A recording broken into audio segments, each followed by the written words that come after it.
All right, welcome everyone. We had some technical difficulties, so we're getting started a little late today. It is Tuesday, April 9th, our regular MCS Board of Directors meeting at 5:30 p.m. We do not have any pre-submitted public comments, and there are no, unless anyone has any changes to the agenda, there are no further changes to our agenda. So I'd entertain a motion to approve the agenda as sent out. Thank you, Thad. All those in favor? Any opposed? All right, thank you. Motion passes. That brings us to item number 4, which is just a statement I wanted to make in recognition. It feels like daily everyone's job's getting more and more difficult, and there's more stuff to do, and we're all stressed for time. But I'm just very, very impressed by everyone we're seeing here in this video, but also everyone who's involved in our little community, our school, the volunteers, the teachers, the staff. Everyone's just working so hard towards a positive result here. And I think we're seeing that come to fruition with where we're at. So thank you all so much for the work you're doing. I can't help but think that all of us working so hard positively, it's impossible to stop this because we all have this goal in mind about what we want for our school. So thank you so much for being there for the school and for all that you do. Thanks. That brings us to item number 5, which is the candidate forums, elections, and annual meetings, which will be next month, correct, Thad? May? Yeah, that's correct. Do you have the flyer that I Yeah. sent? Yeah, I will pull it up here real quick. You don't mind sharing that to the screen? I can talk through it. Sounds great. Thank you, Thad, for preparing that.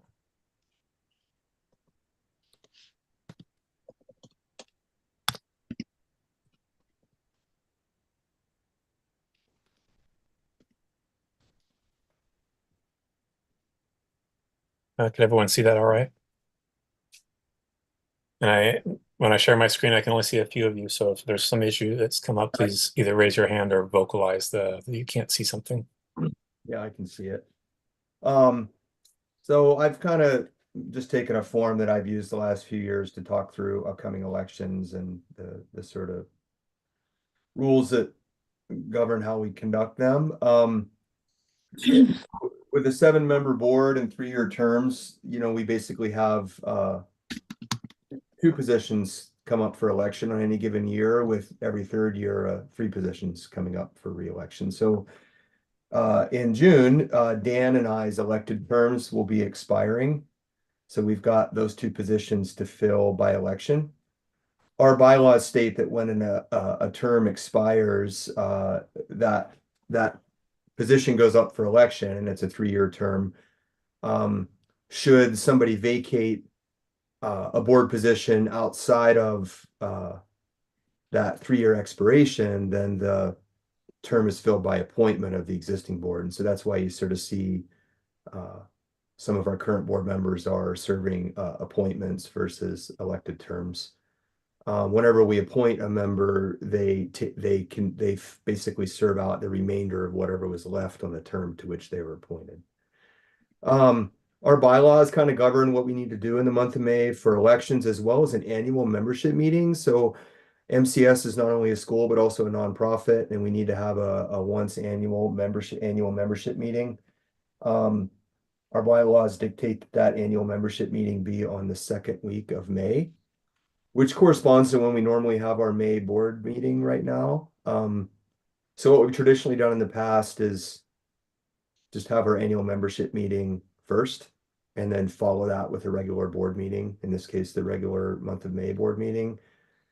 It is at the annual membership meeting that voting for board positions is finalized and results are announced. So, the only other real sort of content typically in our annual membership meeting is a sort of state of the school address that's written by usually the board chair or board secretary.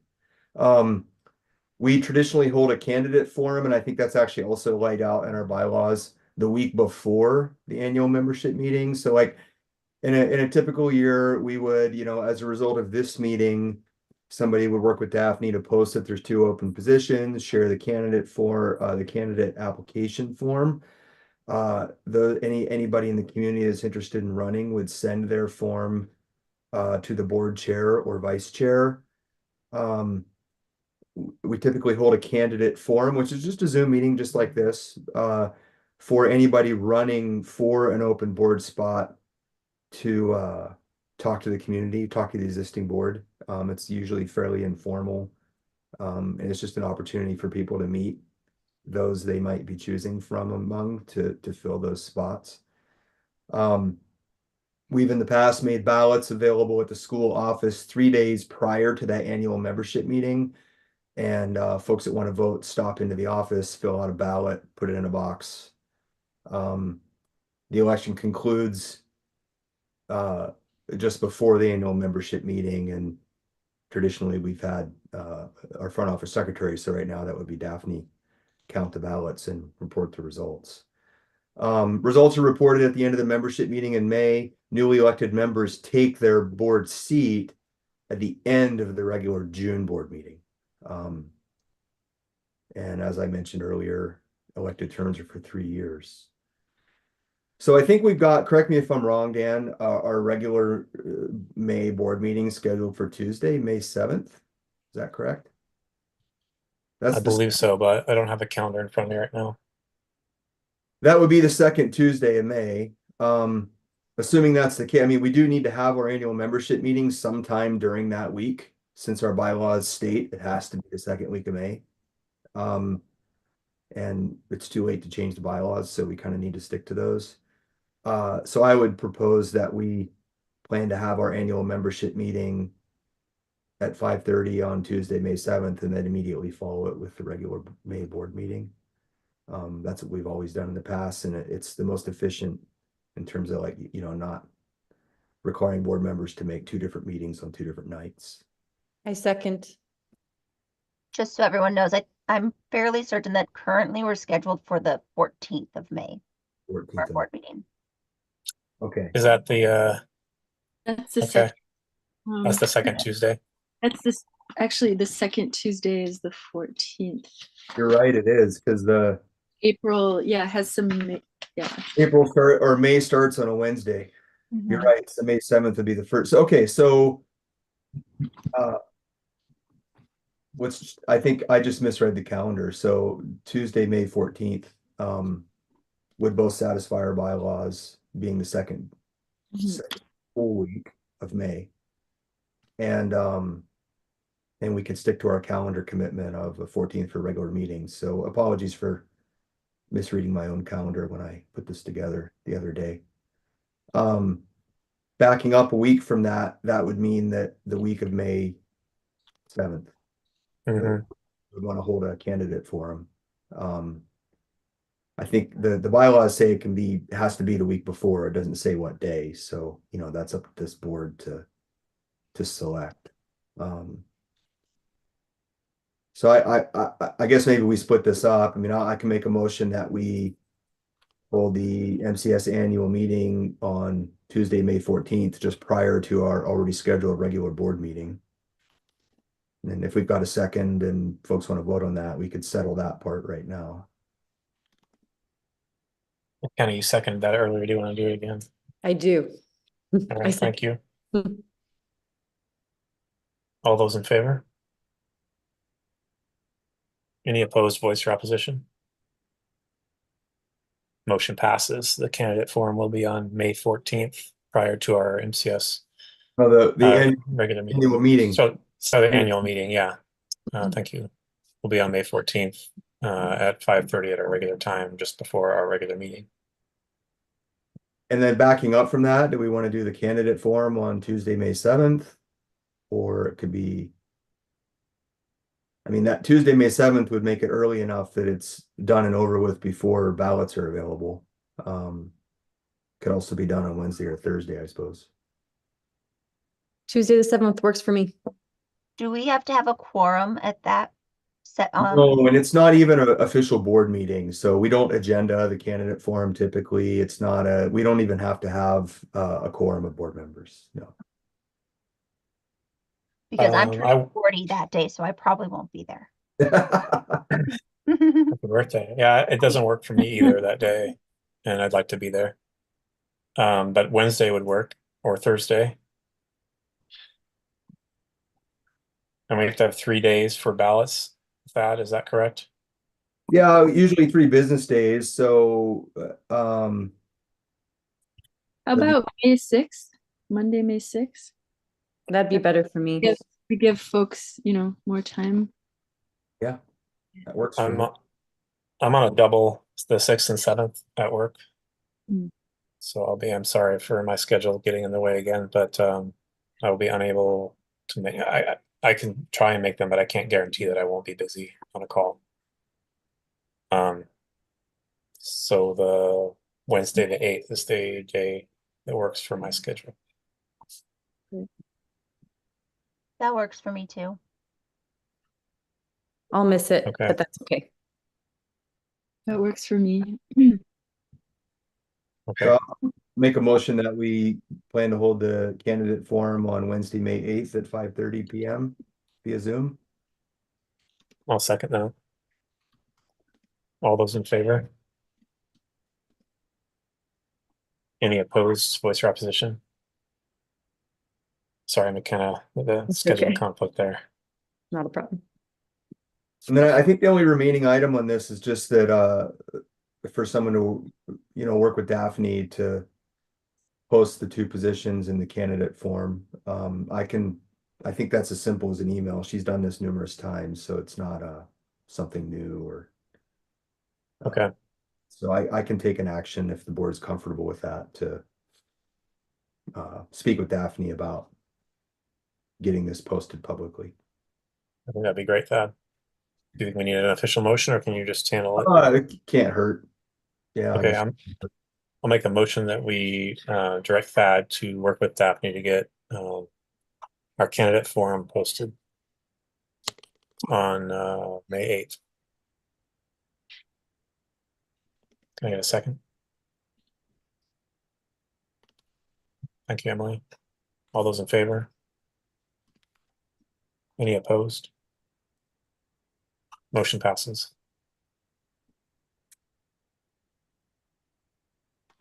Does anyone have any questions about anything that Thad's covered here in the shared document, in the screen shared document?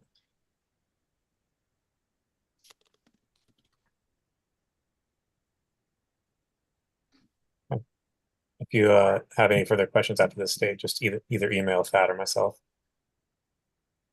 Thank you, Thad, for putting that together. Appreciate it. problem. Yep.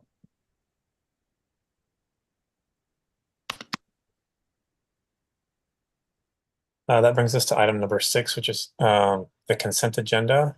So today at 1 p.m. we have a standing meeting with our business management team, and they will have that information for our next meeting. They're working on a bunch of other things right now, and so we don't have a consent agenda for today. But we'll have that. So basically what we have is a backlog of charges and checks and various other things, and we need to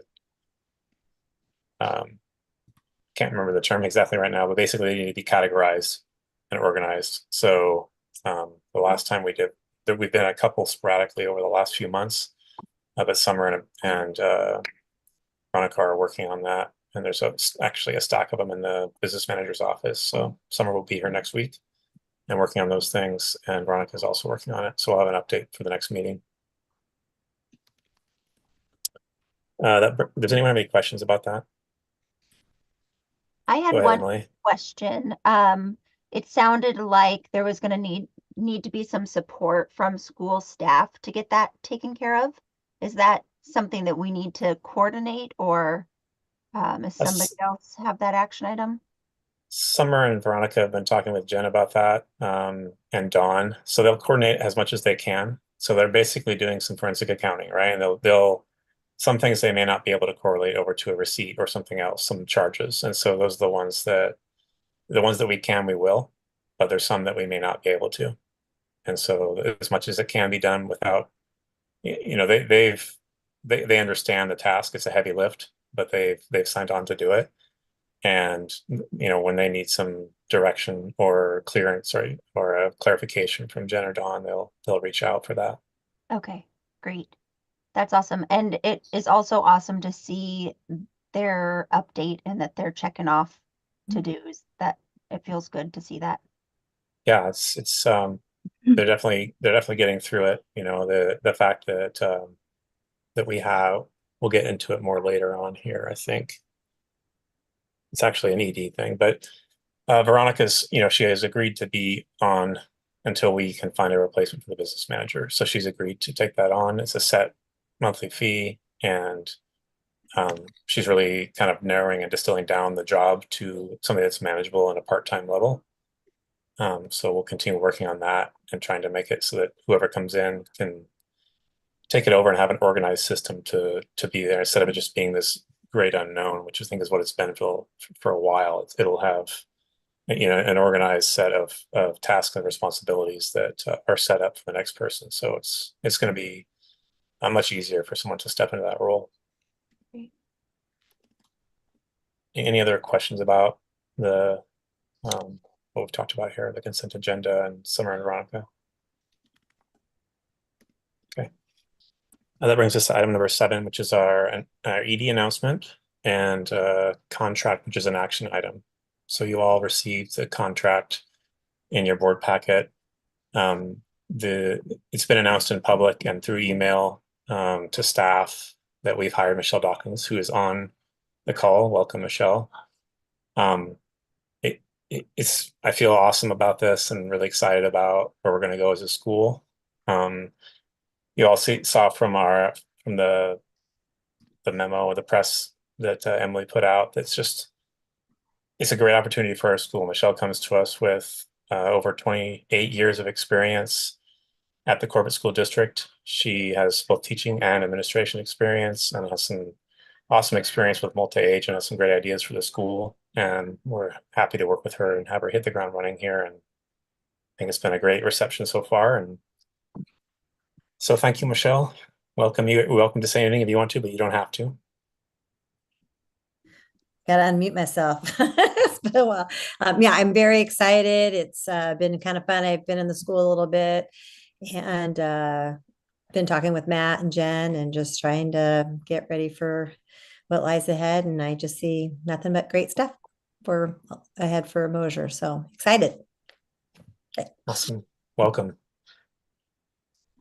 So the action item for the board is an approval of that contract that was sent out, and this has been it's been worked on with our lawyers, and we've sat down a few times with Michelle and made sure that's something that works for everybody. And so it passes the legal test, and it has some provisions in there that protect Michelle and protect the school, and so it's a good sound contract. Does anyone have any questions after receiving that today that would hinder them from being able to vote on it? Okay, without any questions, I'll make a motion that we approve the contract as presented. Can I get a second? Thank you, Thad. All those in favor? Any opposed? Thank you. Motion passes. Marie, do you need any more on that? Okay. Thank you. Got You're it. welcome. Welcome, Michelle. Thanks, Michelle. Thank you. I'm excited. We are too. Our second part of item number 7 is an interim work contract. So between now and when Michelle's contract starts, which is July 1, Michelle has already been involved in the school and will continue to be involved as we prepare budgets, look towards staffing for next year, and we set a kind of goals and plans for the following year. So the goal would be that we work again, like Emily and I can do it, or if somebody else wants to be on it, that's great. But basically to work again with our lawyers to draft up a daily rate contract where we compensate her for the time that she's spending working outside of contract at our school. So we're just looking for, I guess, the action item or I'm spacing right now for some reason. What am I trying to say? That I need help. What is the term? The motion. There we go. It's a motion. The motion I'm trying to say is I make a motion that the board empowers Emily and myself, or Julie and myself, whoever we want to work with our legal team and Michelle to draft a daily contract that will cover her until her contract begins in July 1st. Can I get a second for that, or is there any clarification? I can second that just with the statement that in my experience, having been on the board through multiple ED transitions, some overlap and some compensated time for overlap is a always wise spend, so to speak, to hit the ground running for next year and to ease transition. So I enthusiastically second the motion for you to work on a contract to cover that interim time between now and July 1st. And also thank you, Michelle, for probably wrapping up your current work and being willing to work on what's next with us, at the same time. I know that's no small feat. So Thank you. Yeah, I guess I'm kind of fortunate because Corbett is a 4-day school week, so it is allowing me to come in and work on Fridays a little bit. But you're right, I still am juggling the other one as well. So don't envy that position, but you're willing to do it. And yeah. And Dan, does it make sense if it's you, me, and Julia taking that on? That's fine. Yeah. I'll amend the motion to say empower Dan Watson, Emily Strands, and Julie Gustafani to work with Michelle and our legal team to draft a daily contract. With that amended motion and Thad's second, all those in favor? Any opposed? Motion passes. Marie, do you need any more clarification on that? Sorry, I support that motion. I just was Thank you. typing. I could see that, yeah. Thank you. Got it. Okay. That brings us to item number 8, which is policy. It's a policy update just on kind of where we're at. Thad and I have spoke about preparing a few of those for our next couple meetings. The June meeting will probably be pretty full, and we may need to actually have if we need to have a special meeting for anything along these lines, that's all right as well. But Thad and I are going to communicate and identify some policies that we can check off the list going forward and make sure that we're working from the most important down to the ones that are just kind of optional. Yeah, Do you want to speak to that? Yeah, again, our procedure for I was going to say our policy for adopting policies. Our procedure for adopting policies is, to do a first reading and a second reading, almost always in regular board meetings. So they're separated by about a month. That allows lots of room for both board member and public consideration of the policy, time to digest it and ask questions. So we don't inadvertently adopt a policy so quickly that we haven't thought through, ramifications. Policies are kind of the board's main tool to set, how a school is run. We have adopted some fairly straightforward policy updates in I'll say recent meetings, but really the most recent meetings that I've been able to join, having been away for a while. I'll resurrect the work that we were doing on that and have a couple of policies ready for an amended first reading at our May meeting with the goal of a second reading in June. I think, we've still got work to do to get all of our policies up to date, and some of them, without getting into details now, because we didn't really notice it on the agenda, some of them definitely involve have an intersection, I guess, with things like collective bargaining agreements and verbiage that might be there, and are things we want to be really careful not to adopt a policy that might contradict a CBA, for instance, right? So those could take some time to vet and make sure we don't accidentally do the wrong thing. So that's kind of the update there. Expect a reasonable size chunk of first reading policy work for the next meeting. I don't want to come with 8 or 10 policies that we spend 2 hours talking about and then have to do everything else we do in May, but expect that in May and then a second reading in June. Thank you, Thad. For our board members, we'll have that information out to you prior to the meeting, so you'll be able to read it. The goal will be, we'll give you enough time so that depending on the length of policies you have, the first reading is, it'll be questioned in the board meeting. The reading will happen on your own time. Yeah. And not in the board meeting. Emily, And- go ahead. You had a question. Yeah, I was just trying to remember back to when we were approving the last policy, the set of policies. Didn't we take care of everything that was required in that moment, or do we still have some required policy?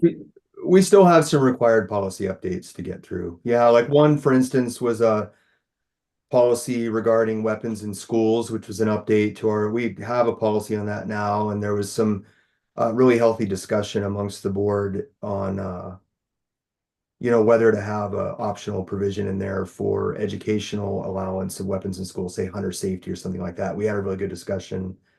I need to modify what we propose to reflect that discussion and bring it back. So that one would, for instance, be a second reading in May. We've already done a first reading. We've had a discussion. I'm spacing a bit on some of the other policies. There's a wellness policy that Matt and Dawn have done some work on. So I think last month's meeting suffices as a first reading for that one. That's a required update. So we'll have next month's meeting, I guess actually be a second reading of that. And, if that goes successfully, a formal adoption. And I'll come prepared to sort of make sure we're clear on what the remaining required updates are. Required doesn't necessarily mean, in my opinion and experience, that it needs to be rushed. I think OSBA would even argue, caution boards from like rushing into adopting policies without understanding what those policies then obligate the administration and board to do. If that makes any sense. So, I don't know, does that answer your question, Emily? Any other policy questions for Thad or myself? Okay, thank you, Thad. Thanks, Dad.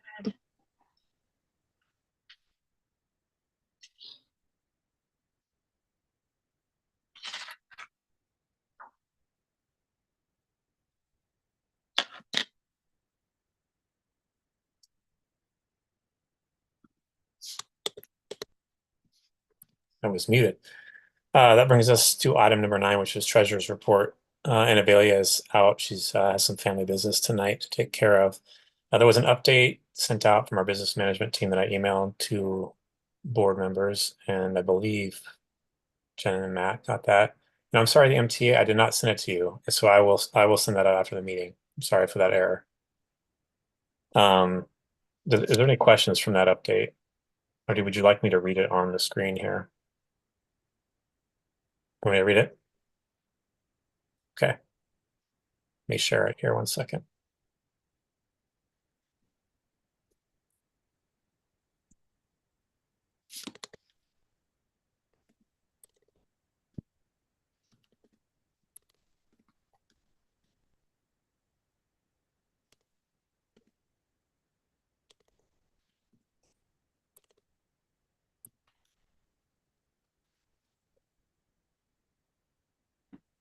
All right, so this was prepared on April 1st. It still is accurate as of today. Prepared by Summer Series, who's our project manager, and Veronica Smith. They're doing interim coverage right now for our business manager role. So Veronica's covering payroll, payables, and a few other duties until the business manager is hired. A separate contract is being drafted and reviewed. And that, I believe Matt received that today. And that's a contract for Veronica to continue the business manager services until we have that sorted out. In regards to payroll, any questions or problems from the February payroll has been addressed as a priority. Problems identified with IRS tax form W-2s that were issued in January have been addressed and corrected. Forms have been reissued as needed. Possible transition of payroll processing to the district is on hold due to staff turnover on their side. That's something that Michelle and I may talk about on the 12th when we have a meeting there. Administration and permissions to various accounts and websites are being transitioned from prior staff, including bank accounts, investments, credit cards, and payroll tax benefits and reporting sites. On that note, we're also looking to, one of the problems we've encountered in the past is that a person, whether it's the ED or someone, has to generally give their social security number to establish a credit card. We're going to pursue, it's called a P card, which is a purchase card through our bank. That way we can eliminate the need for those kind of other credit cards, and a P card is, so far from my understanding, a safer way to go. So that's what we're going to pursue the rest of this week, and we'll have an update on that at our next meeting. That would get us out of that cycle where we have to identify a person to be on a credit card and then have all this transition that has to happen. Veronica's reviewed and recalculated gross wages back to January 2023 using employment contracts, timesheets, and other documents. Additional reviews and recalculations will be performed for taxes and benefits. Our current understanding is that any adjustments to benefits will not impact the employee, except for additional health insurance elections. The board chair and treasurer are kept informed of the status and results, with a summary to be prepared and discussed with the board. On that note, I think there's still a few contracts that need to be looked at to make sure that the wording's correct, the pay is correct, mostly regarding some of our TAs who've taken on extra duties. And so that's something that Matt, Jen, and myself will sit down and do to make sure that contracts as written are also what's understood by the employee, to make sure that there's no issues there. The 21-22 reconciliation is complete. QuickBooks Online transition is complete. So we were using a really antiquated desktop version of QuickBooks. Now it's online, and long term we'll stay with online for now, but Power Schools is what's used by D21, and so that may be a move we make in the future, and we'll see. That'll be up to the next business manager to decide. For the 22-23 recovery and audit, the phase of the project has started and is approximately 15% complete. From reconciliations completed so far, we've identified a considerable number of unrecorded transactions back to January 2023. School staff assistance is needed to code these transactions to the appropriate resource, expenditure, and program accounts, and we talked about that earlier. On the fiscal year 23-24 recovery, portions of the recovery effort for fiscal 23-24 will be completed in tandem with the fiscal year 22-23 recovery and audit preparation. Veronica will be assisting Summer when she can, working around her coverage of the business manager position. Summer was on site for 2 days in mid-March. She'll be here again next Monday and Tuesday. She's primarily working on the fiscal year 22 and 23, which we noted earlier, and supporting Veronica's coverage of the business manager transition.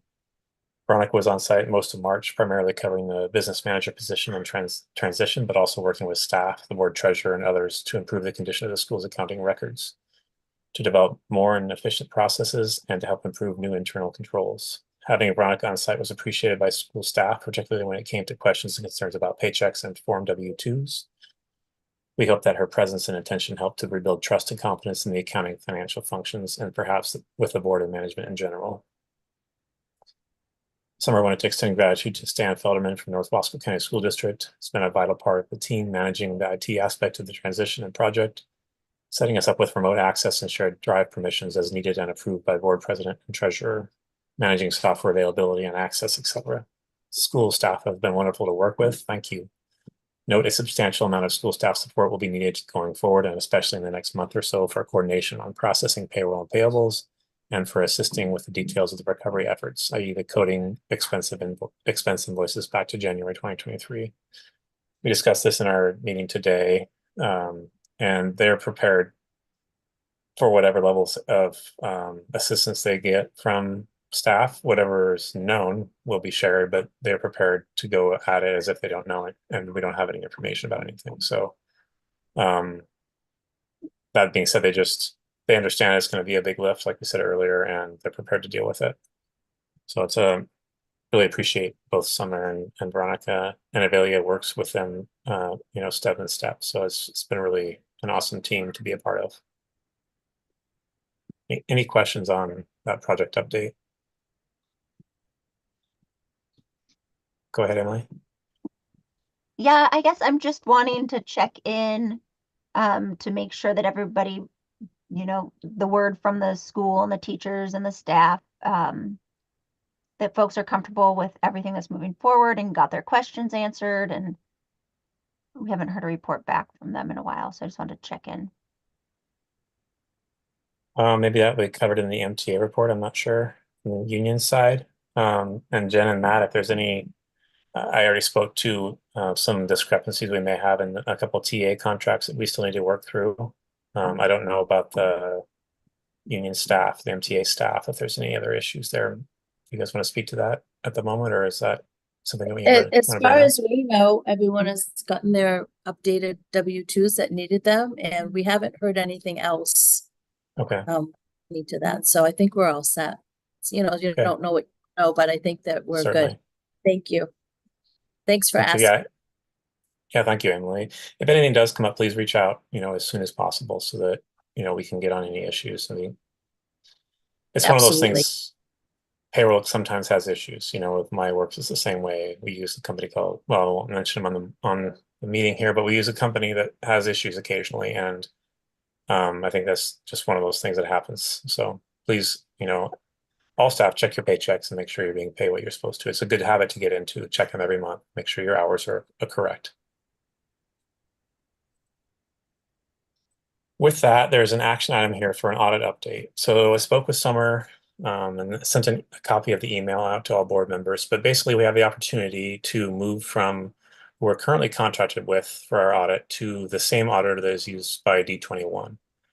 The benefits here are that the auditor who's doing D21's audits has a greater understanding and is more familiar with our system and what we're required to do. And so could eliminate potential future work or mistakes or other issues that come up in the future. It is a $3,000 some odd dollar increase in the cost of the audit, but in the long run, I believe it will be a money well spent so that we are in alignment with D21. This is something that Summer has brought to our attention, something that she knows our auditor and she feels that she has a good relationship with them, and then we'll be able to make this conversation happen. And so the approval today is to approve Summer to go and have that discussion with our current auditor and see if they're amiable to making the change and letting us get out of our current contract and get into a new contract with somebody who may be more familiar with what we do. And one of the other bonuses of this is that it will help us make sure that we don't have mistakes in the future that we have to go back and correct. So that's one of the things that Summer has found in the past audits. And I just kind of want to avoid any more issues financially going forward. Does anyone have any questions about that? Dan, did you say that the proposal is to see if we can move to a firm that currently also does audits for our sponsoring district? That's correct. Okay, so there's some alignment there that could come out. Yeah, that would be the main reason for it, is that they are familiar. They're being used by the sponsoring district. They're familiar with how the funds come in, and they'll be familiar with our system as well. So it will allow, I think, just more detailed coverage, more detailed auditing with a greater understanding of the systems that we're in right now as a school under D21. Okay. But it does cost more, but I think it's money well spent. It's $3,000+ dollars. I don't remember the exact number. But if our business management team proposes it and feels pretty strongly about it, I support that. They haven't led us astray. Just to get clarity, is that it's 3,200 maximum? Is that for the entire year upcoming, or is that just to finish out? That's for what I believe to be the 22-23 audit. But let me look back and see here. It's the audit that's currently due, so that we're late on. So we have an extension. So we're audited every year. So it's something that we pay every year. Do you I know think it what was $9,000 usually, 9,000 something from my memory, but that's from memory. I don't know exactly the number. So is this something that will be incurring an extra $3,200 every time we use them? Correct. It may be, I think it'll be more based on the email there because there's more work this time. But I think that, there's a possibility that it's streamlined and less next time, but I don't know for sure. It's something that we incur every year, whether it's 9,000 or 12,000 or whatever the number is. Just as part of our financial reporting. We have to be audited prior to being able to submit all of our books.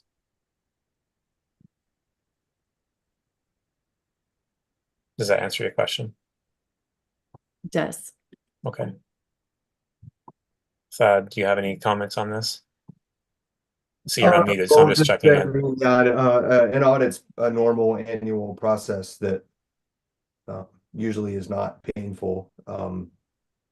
It's only kind of painful this year because of the turmoil we've had in the business manager position. But in a normal year where everything's in order, which has been every year I've been on the board except for this one.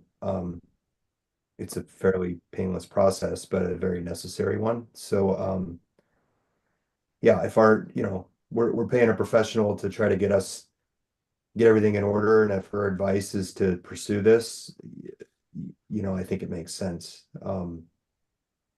I hate to go against the person we hired to do the job. So long as Yeah. it can be, done professionally and not in a way that, makes the current the folks that we currently hold a commitment with, upset with us or, creates any Yeah, problems. she stressed that she knows them and that she's worked with them many times in the past, and she feels like she has a relationship that would allow such a conversation to happen. So, And and the worst case scenario is they speak for- say no, we still have an auditor anyway. So, yeah. I can't speak for anyone else on the board, but I feel utterly unqualified to choose one firm over another to do an audit. But going with a firm that already works with and has a longstanding relationship with our sponsoring district seems like a good move to me if it's possible. So Do we know, since we're canceling a contract, if there are other costs that we would incur because of that? summer we'll find out. So we don't know off the top right now, but the way I understand it, she has enough of a relationship there to have that conversation, so that if it can be done without incurring those fees, then it will be done.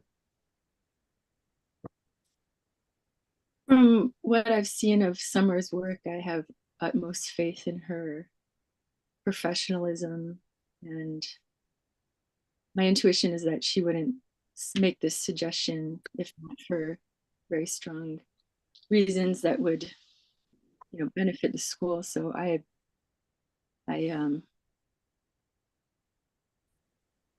ready to support Summer. With that, I'll make a motion that we direct Summer Sears to work with our current audit contractor and see if it's possible for us to break contract and go with the D21's auditor. I'll second that. Thank you, Thad. All those in favor? Any opposed? I just want to make sure we're looking at what the breaking of the canceling contract fee might be before we go Okay, forward. But that's my. Would you like me to amend the motion to report back if there's any significant fees? Absolutely. Okay, I'll make an amended motion that we empower Summer Sears to work with our current audit firm to break our current contract, notify the board if there's excessive fees, and work with aligning with D21's auditing firm. Is that clear enough? Mm-hmm. Okay. Thad has a second. Do you still Right. second that, Thad? That's Sorry, right. Marie, go ahead. Could you backtrack and notify the board of any fees, and then Excessive fees, and then we'll work with D21's auditing firm or secure a contract with D21's auditing firm.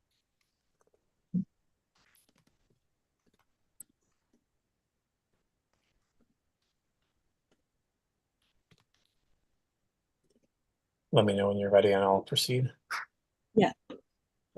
proceed? All right, all those in favor? Any opposed? And that was Thad that seconded? Correct. Yeah. Okay. And I'll talk with her, McKenna, and make sure we get that information back, and I'll send an email out to the board when we know what the outcome of this discussion is. I appreciate your concern for that. It's important that we do have those concerns, and keep those things in mind. It's our job as a board. So many more things I want to spend that money on. I understand. Yeah. Yes. Okay, that brings us to item number 10, which is our MTA report.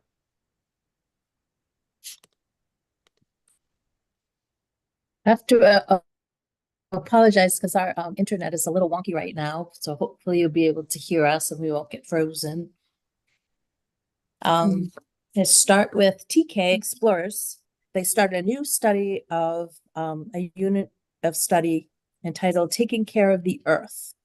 They're learning so much about how they can take care of our planet by using the 3 R's.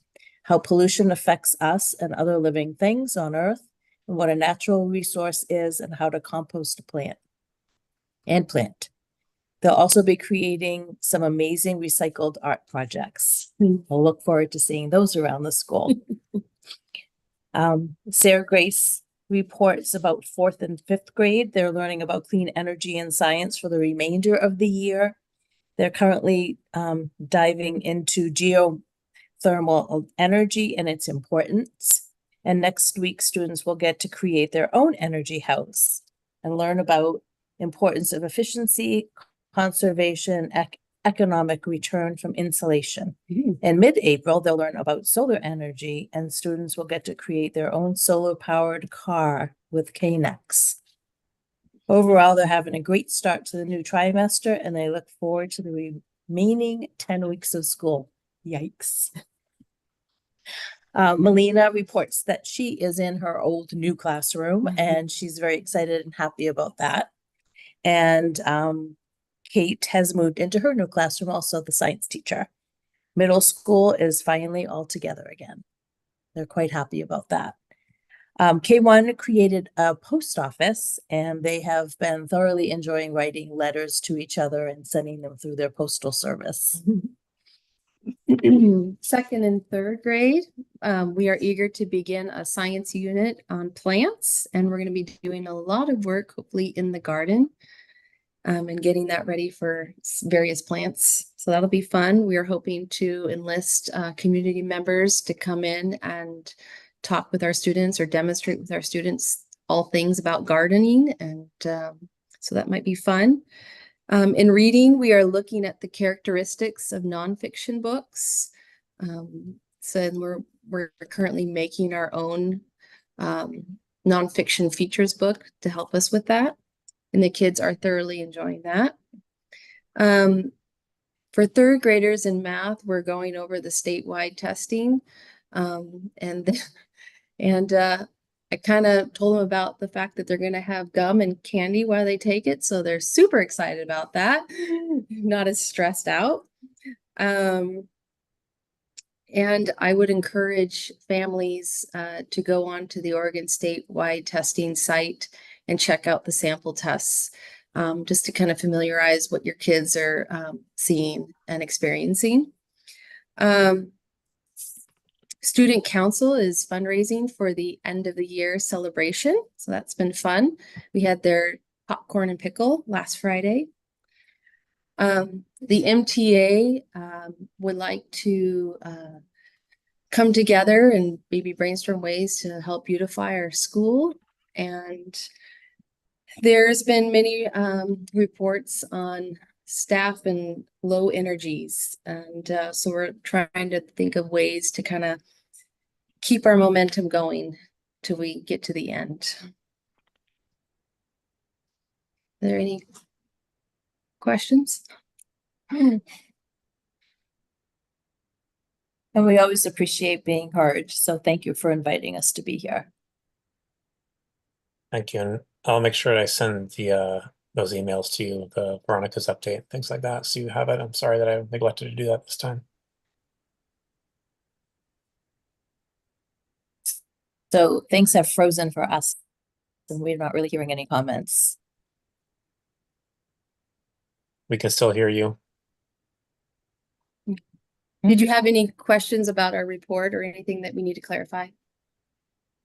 I have one question. Do the students get a chance to look at the testing site samples prior? I was just thinking if there were students that didn't have access at home, if it would do them good, like if we had a computer set up maybe in the library or someplace, if we wanted to have somebody have a play, I don't know. I'm just throwing some ideas out there, but and maybe if they've never seen it before, or if they have, I don't know. But maybe if it'd be easier for them to do it if they'd see that sample, would they be more prepared, I guess, for the test?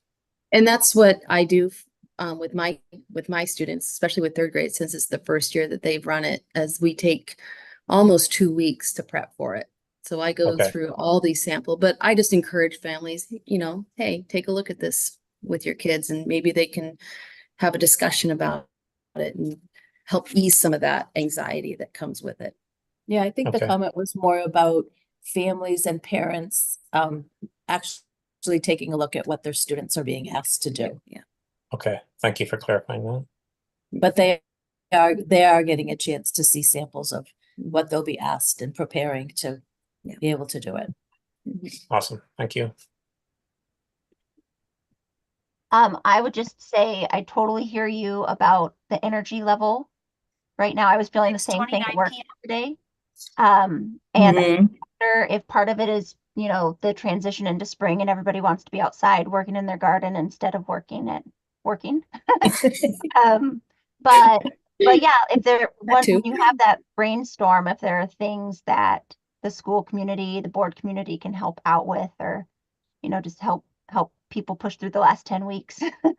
Really and not just push that. through, but make them vibrant. Let us know. Okay, thank you. I think part of it too is that's because it's so light, kids are staying up later perhaps, and have a lot more activities. So there's a lot more activity level with students too. Absolutely. Yeah. Such a transition.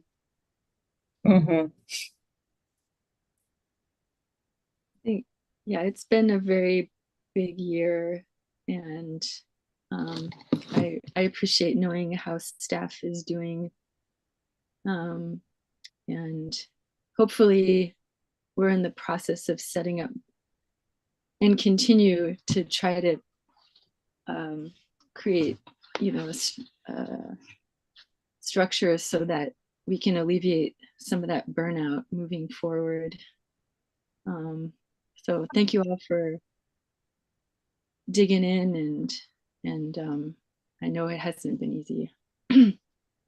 Well, speaking for myself, I love this school, and so I'm so excited to be able to dig in and stick with it, and really appreciate the board's support. Yes. So thank you for that. I echo Mary Ellen's words. Wonderful to hear. Thank you. I McKenna. just wanted to say that teacher appreciation is coming up May 6th through 10th. So we'll make sure that that's communicated and that we can get you guys some good goodies.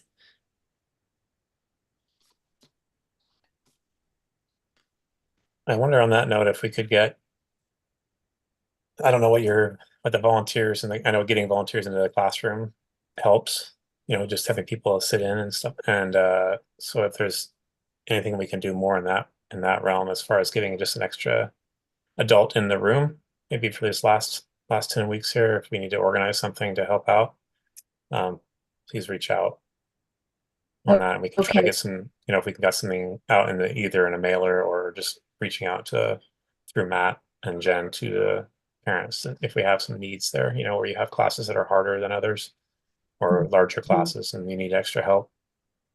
I'm sure we could get some people in there. That's great. Thank you. Yes.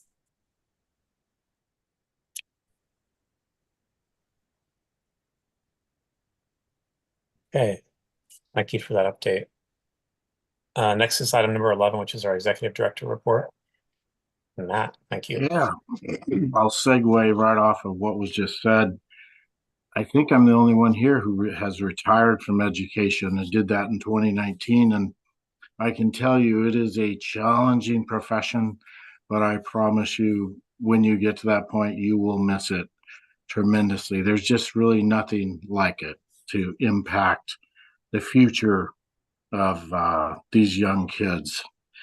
I wanted to just go through a few brief things, and I also would echo Dan's comment earlier about MCS is basically unstoppable, and I really think that I'm loving all this positive energy. Yes, it's a time of the year where we get tired and a little bit stressed with certain kids, but we're almost to the finish line, and so I'm excited for Michelle to be coming on, and I think you guys are going to have a really amazing year next year. I've said this quote before, but it'll set up what I wanted to say about the second half of my presentation. It's one of my favorites. Ralph Nader said the function of leadership is to create more leaders, not more followers. And when we get to my second goal that I laid out and worked with staff together on, which was to be an exceptional academic achievement school, Mrs. Sarah Grace Bindinger will present. She has a presentation, and she is a young educator that all the educators are great in this school. They're all uniquely talented, but I'm really looking forward to seeing where Sarah Grace goes with her career. So she will be taking over in just a minute or two. The facilities report you should have potentially. I don't know, Dan, were they able to get that from? No, but I can see here. I think, was it texted, or if it was not, if it was emailed over, I'll look and see here. Give me a second. Yeah, And I'll and pull I it up. will, if they had, I was gonna just, if they had been able to look at it, answer any questions if I could, but I have it and I'll bullet it unless you end up sending it to them. Either way. I want to say that the enrollment is basically 150 today, with very solid anticipation of 2 middle school students coming from one of our neighboring states. Not absolutely sure, but probably in the next week or two. Our 10 pre-K. We continue to do what we can to market. The newsletters are going out, and I wanted to mention that sometimes your solutions are right in front of you. And I did not realize Sarah Grace has been working with a company called Aptigee, and Aptigee truly is they manage the website, and they have a lot of things that they're able to do. Their contract is renewed this June. So if you guys have any questions about them, I'm actually looking for a document there it is. So in particular, there were 6 or 7 bullets, and I think I'm just going to read a sentence here for all of the board to hear. So this was from one of their representatives, and they said, your contract renews in June annually, and you are locked in at $4,900, which includes our small school discount and preserves the 2021 pricing. Skipping through this, this was initiated in 2021. This contract with Aptigee. Here's a couple of things that they do. You're the district website, all the screen sizes, all the platforms, they are running that basically. They have a district mobile app, good for Android or Apple. This one in particular, I did not realize, but hearing your discussion over the last few months around marketing, building enrollment, I was struck by this. It says, updated marketing materials anytime you need them.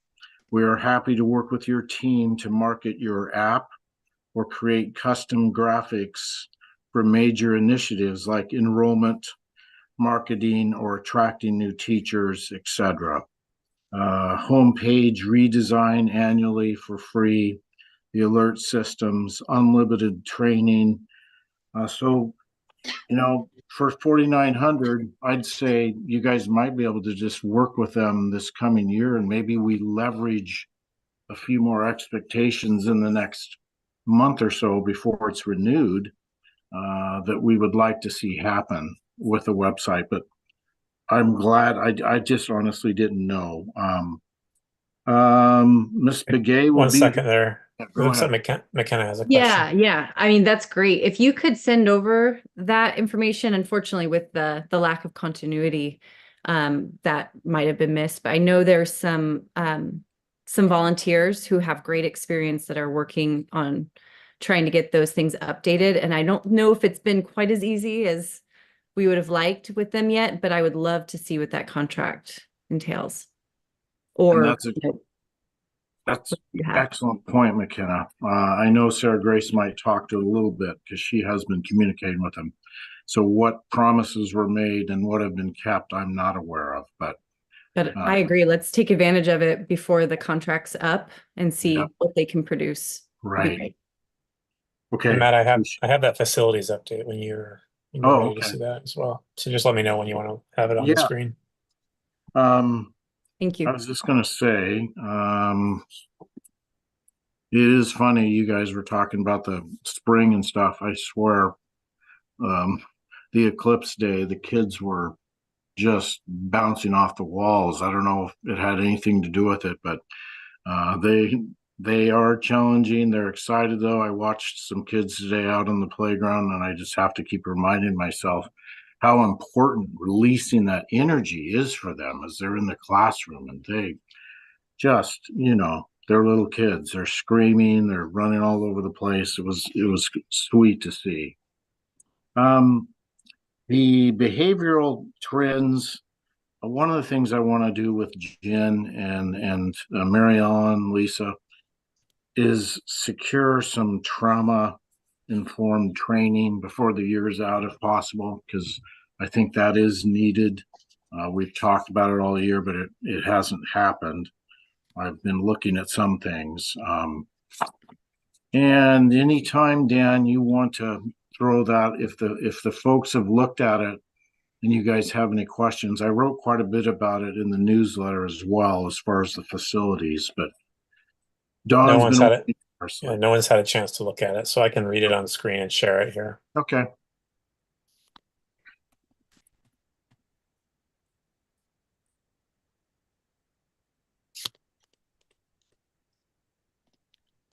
Okay, this is our update from Dawn. Facilities around the main campus have been fencing around the main campus has been completed, except for the video intercom system with remote lock that Asset is installing.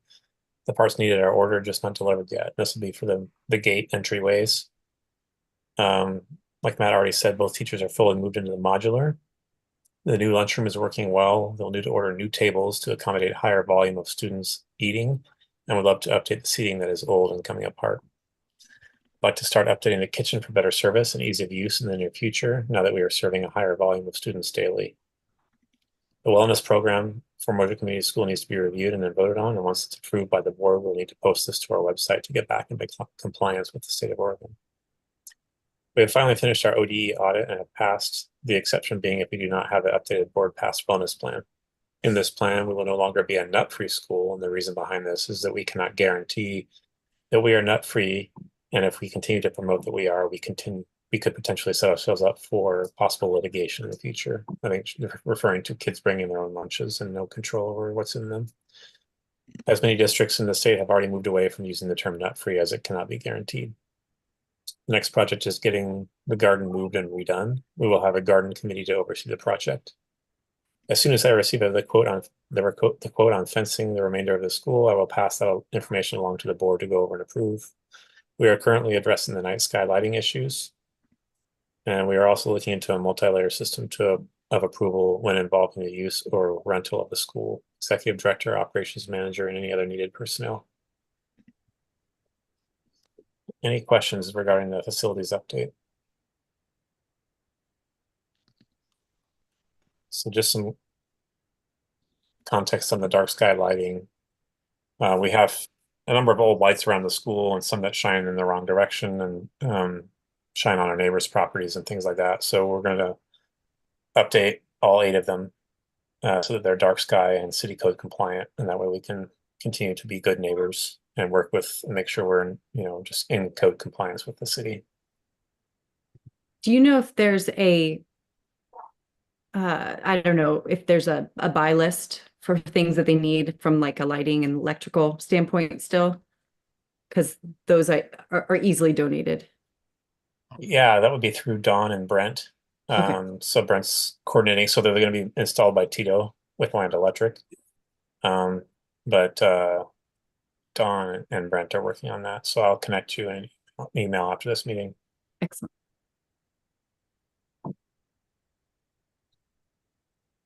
I would say, I think the planning to this point, based on the incident of a year or so back, it's been impressive to me, the community support. I think I've literally gotten maybe 2 calls in all these months about concerns with sort of a fenced-in campus. They just, the people were concerned it would be too restrictive, but the motivation and what you guys are accomplishing, I think, is actually going to be more of a magnet. So it's impressive to see it move forward.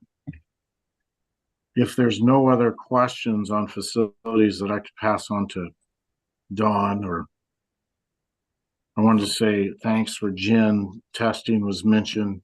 She's been coordinating that. And I think that it's been a while that state testing is a good standard and measurement, but I wish there would be personally more continuity in the objectives from the state. But okay, I would like to have Sarah Grace jump in. And from last month, I asked her if she would do somewhat of a summary this month. And so she has a presentation, and I look forward to you guys being able to listen to it. Awesome. I'm going to share my screen if it'll let me.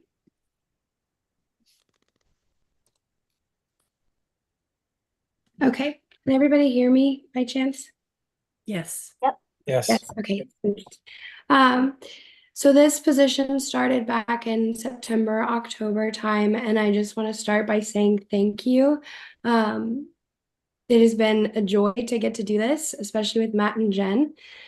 The reason why I really, to preface this whole thing, wanted to start this position is I thought that it was really needed at our school.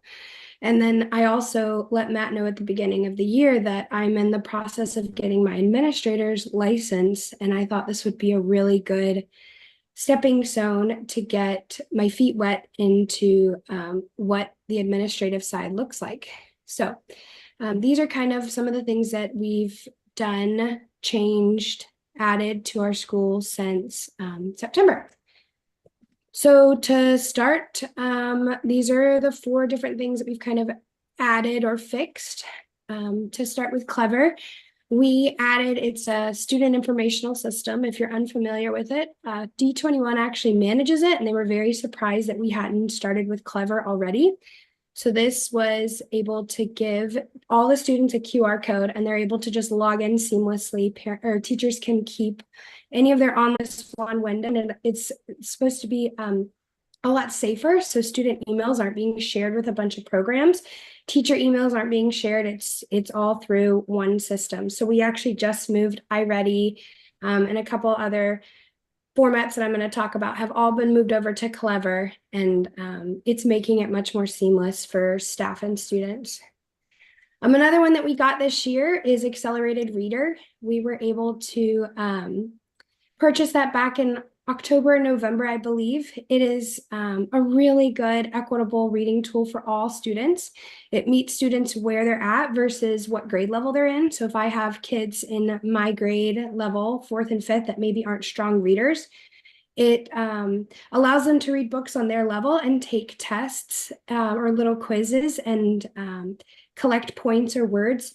And if a kid is reading a book 2nd grade and below, it reads the questions and answer for them. If it's 3rd grade and above, it expects the student to read the questions and answers. So it's really equitable and helpful that all the kids can participate in this. It tracks student reading and comprehension. So if I have a student in my class that read Harry Potter and they took a test and they made a 40%, that's a good indication for myself that that's probably not a good fit book, or they might need to reread it. The school or the teachers have also wanted to do a school-wide reading program for our Tiger Rallies next year. So that's something that we're in the works to tie in Accelerated Reader with. Recently, we just got an IXL pilot, and if you're unfamiliar with that is, it's what that is. It's an online component that allows teachers to give diagnostic or progress monitoring to students, and you can collect that data. We have the pilot until the end of the school year. It was $600, and it allows us to get access to all their components, so ELA, math, science, and social studies. And we're going to get teacher and student feedback. How do you feel about IXL? What do you think about it? And if we're interested in it, this is a possibility for us to purchase next year in replace of something that we currently have. Another one that I've been working on majority of the year is Benchmark Advanced. So I shared with the board back in December, January, the importance of all staff using Benchmark Advanced and the continuity between grade levels, that vertical alignment above and below grade levels, and then the horizontal alignment within the fact that we're doing multi-age now.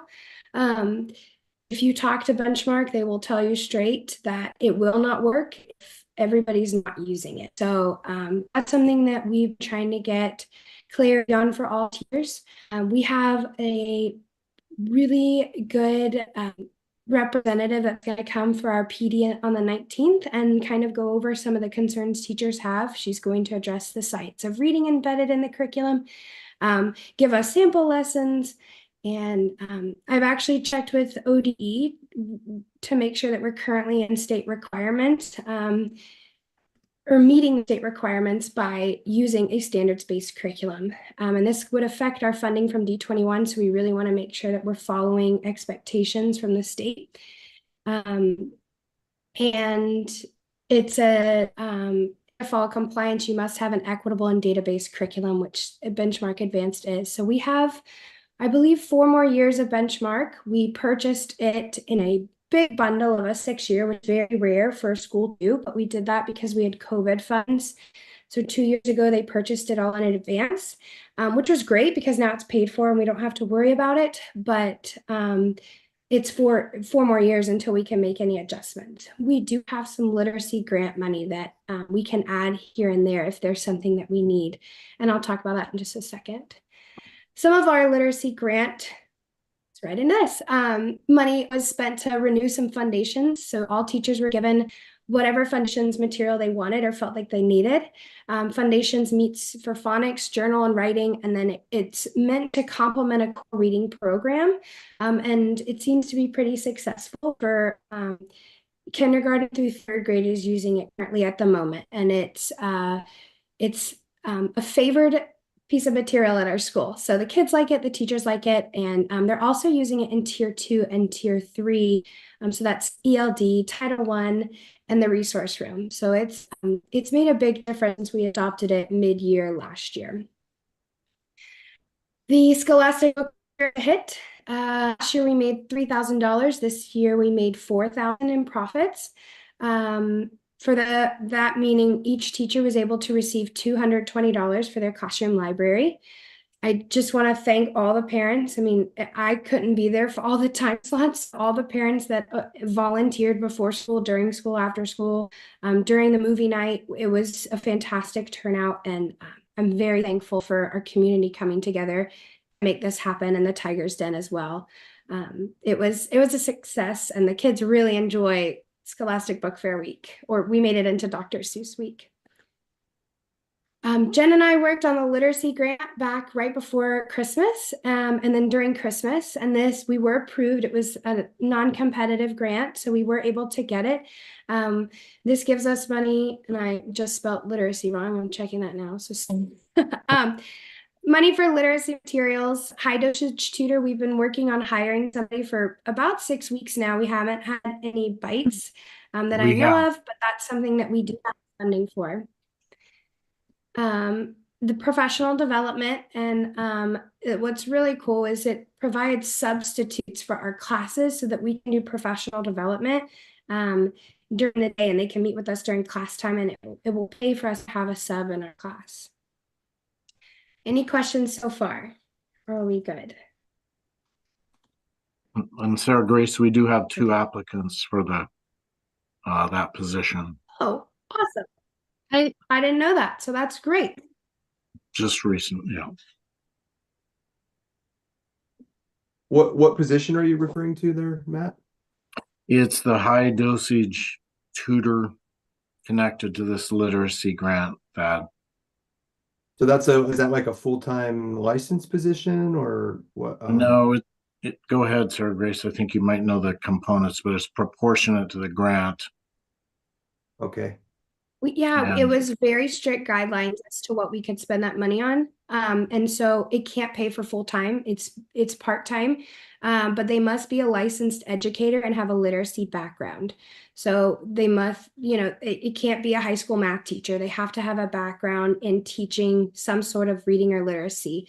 But I think we made ours 2 to 4 hours, 3 days a week, depending on what availability they would have, and then they are strictly for kinder through second grade. They may not be used for third grade and up.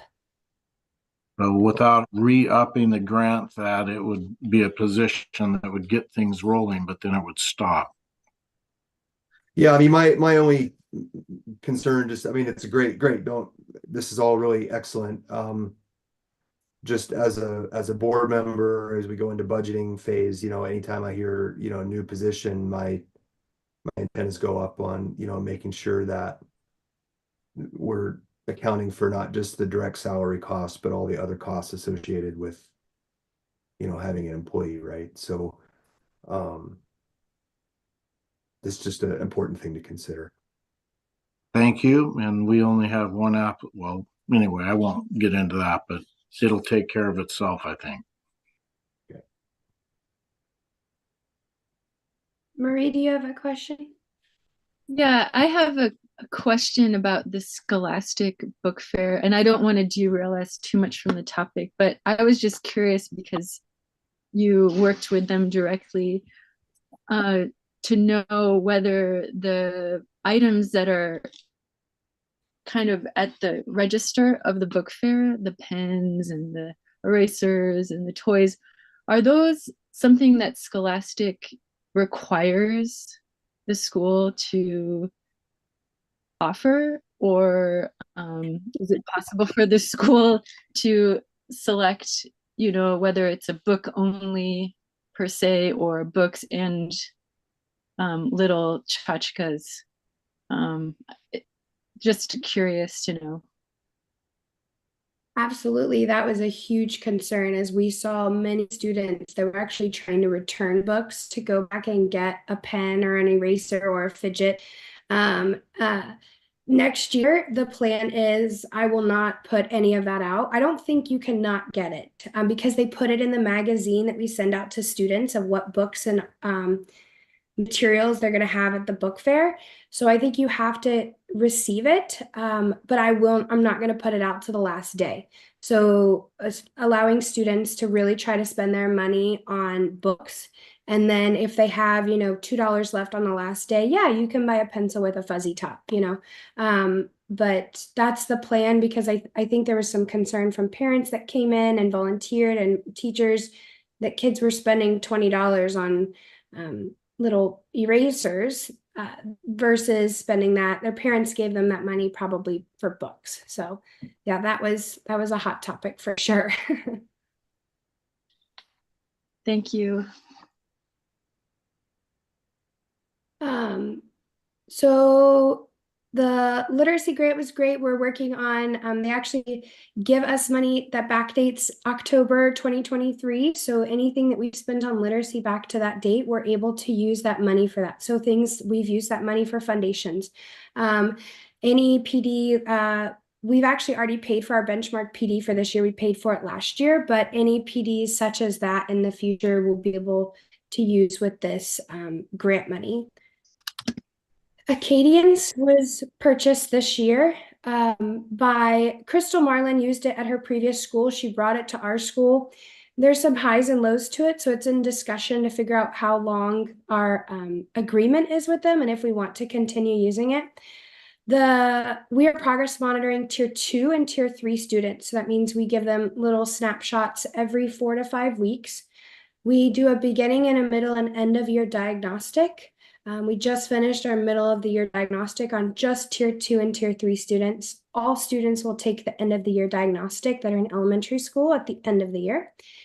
And we have made a 35% increase in tier 2 and tier 3 students to catch them back up to grade level, which is pretty tremendous that overall in our whole school K through 5th, a 35% increase to get those kids on the right trajectory. We do iReady progress monitoring this year. We haven't done this in the past. It is very similar to Acadience. It's a snapshot. This one's online. It's pretty simple for currently we're having all the students do it to try it out. Next year, if we use iReady, we will probably just use this for tier 2 and tier 3 students, but it's just a quick snapshot online. The reason why this is really important to progress monitor is it helps with online disparities. So if you see a student tracking really well on these snapshots and then all of a sudden they take a diagnostic and they plummeted 30 points, there obviously might be something wrong there. They might have testing anxiety. They might have sat by somebody they shouldn't have that day. So these are things that we can kind of take into consideration as we're presenting these scores to parents of, let's talk about this. But it's a useful tool for this year. We just found out that we have 2 more years with iReady. I think that happened because of our business. The person using our business manager let Jen know that, hey, you've paid for 2 more years of this. And we were unaware. iReady was actually unaware we had this. So before that happened, we were in the process of determining a math pilot program to use for next year. So we had many different samples come in for all the teachers. We had McGraw-Hill, Go Math, which is what the DALS uses. So we were kind of talking about what we wanted for the future. We have 2 more years to wait for that, which is kind of great because we will be able to use Michelle's input as we look into possibly purchasing something else in the future. And kind of getting her input on best practices and best math curriculums for multi-age. Matt and myself have worked pretty closely with Lucille Begay.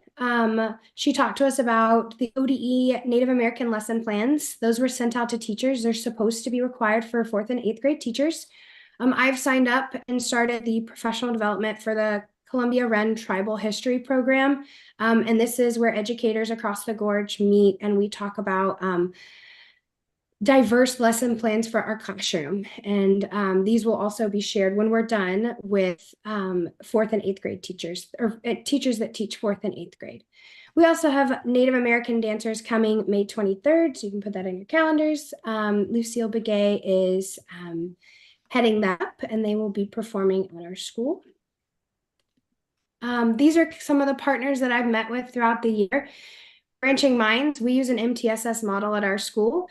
You can actually adopt their program online. So I've met with them. Teaching Strategies is what pre-K uses. And so Miss Baker and I sat down and met with them. Thrillshare, I've worked with them, or Aptogee, which is our website developer. And we're also working with Leah and Lori, the 2 community members that have a graphic design background to kind of revamp our website because, as you can tell, it probably needs a little bit of life and color into it. Meeting with Scholastic for a summer school program curriculum. We just got a $36,000, I think Jen can refer to that, grant for summer school. And Scholastic has a program that we're talking about. Strong Mind is I'm sorry, I'm blanking. We use Second Step right now for social emotional learning. Strong Mind is that, and we've talked with them about possibly changing. Last couple things, culturally responsive mentoring. I put in my job description with Matt at the beginning of the year that my position, I hope, could be a mentor for any new teachers. ODE guidelines suggest that 1st and 2nd year teachers have a mentor within their school or are part of some mentor program. So I took a college course on getting this mentoring ability to be able to take that on. I've had week meetings with Matt and Jen, which has been phenomenal to get to talk with them and updates with them throughout the year. And then I've had all curriculum meetings with curriculum meetings with all teachers in our school to kind of see where they're at, where they want to go, what they're happy with and what they're not happy with, which I think has been really beneficial because this requires teacher input. It's really important. And then these are my future projects that I'm working on over the next month. A reading and social studies curriculum for middle school. Ms. Rogan has done all of hers by herself, and looking to get her something that is standards based, and it's adopted or could be adopted through one of the ODE suggested curriculums. Pacing guides for all grade levels for all 4 core subjects. More professional development that meet teachers' best needs. And then reading progress monitoring under the MTSS model. That's it. I know that's a lot. I'm sorry. I just wanted to share why I believe this position is important. And I'm so thankful that I've been given the opportunity to do this. And yeah, I'm eager to see where this takes myself and the school over the next few years. Any questions before yeah, thanks about that. I have a question. How do you balance computer-based learning versus like paper-based old school learning? And how do you feel that affects our students? Like, do you feel like the computer-based testing or learning like for iReady and iMath is working for them, or do you like it? I just wanted to get your opinion on that. I only see a small window on it, but I wonder, with a lot of those things are designed to elicit a dopamine response in kids. And so I wonder how that affects their learning involved in that. Like screen time, It's the way of our future, and I think all teachers at Mosier kind of feel the same way, that we don't want the kids on the screens all day. It's not healthy, it's not practical, but it is the way that our country, our nation is heading. Our world is all technology now, and the kids are more familiar with it than I am, and than most of the adults at our school are. There's new guidelines, for example, in science, starting 2026, I believe, coding is required to be taught in all grade levels, K through 12th. The only way you can really teach coding is through online. So kids have to be familiar with how to use a computer and how to use those coding skills. So it's kind of just giving them, in my classroom, and I think a lot of teachers are very similar, I teach up on the board and I teach small group stations. There's one 20-minute station that kids are on a laptop. Other than that, they're not on it. And that happens twice a day. So a lot of online, but it's definitely slimmed down. So majority of the day is not just spent looking at a computer. It is important, but there's also paper pencil that is still, those fine motor skills are pretty important as well. Crucial. Thank you. Yeah, I was just looking more for just your opinion on it. I don't have this, it's not my forte, it's not my expertise. I just wondered, I don't have a lot of vision into the classroom on a day-to-day level. And so I just wondered what your thoughts were. So thanks for explaining that. A great Go ahead, question. Marie. I'm not a fan of, oh, I'm sorry. No, go ahead. I'm not a fan of digital formats. Online learning me over COVID was, I left teaching that year. It was really hard for me to watch kids that year on a 8 hours a day or 6 hours, whatever. That broke me. And I left teaching and I came back here, it was all over. So I'm not a fan of laptops and Chromebooks, but I do think that it's not fair to keep kids away from it completely, because that is where they're headed. So it's a fine balance in my classroom personally. Go ahead, Marie. Marie, do you have a question? Yeah, well, it's more, I'm just curious because there are so many educators on this meeting, and this is such a fascinating topic. And as someone who doesn't have a background in education, by the way, I really learned a lot during your presentation. I'm amazed that you're doing all of that on top of teaching during the day and having a baby. So I just wow. But I would love it if you know, Matt and Michelle and Mary Ellen and Lisa would maybe weigh in on their thoughts on these programs. I would just love to hear from all of you educators. The various curriculum programs, Maria? Yeah, just continuing on the question that Dan asked about the online programs. I think Sarah Grayson, in my opinion, answered it quite well as far as the realism of our world. And I would say that collating curriculum, like I see Sarah Grace continuing to be probably the leader of a curriculum committee.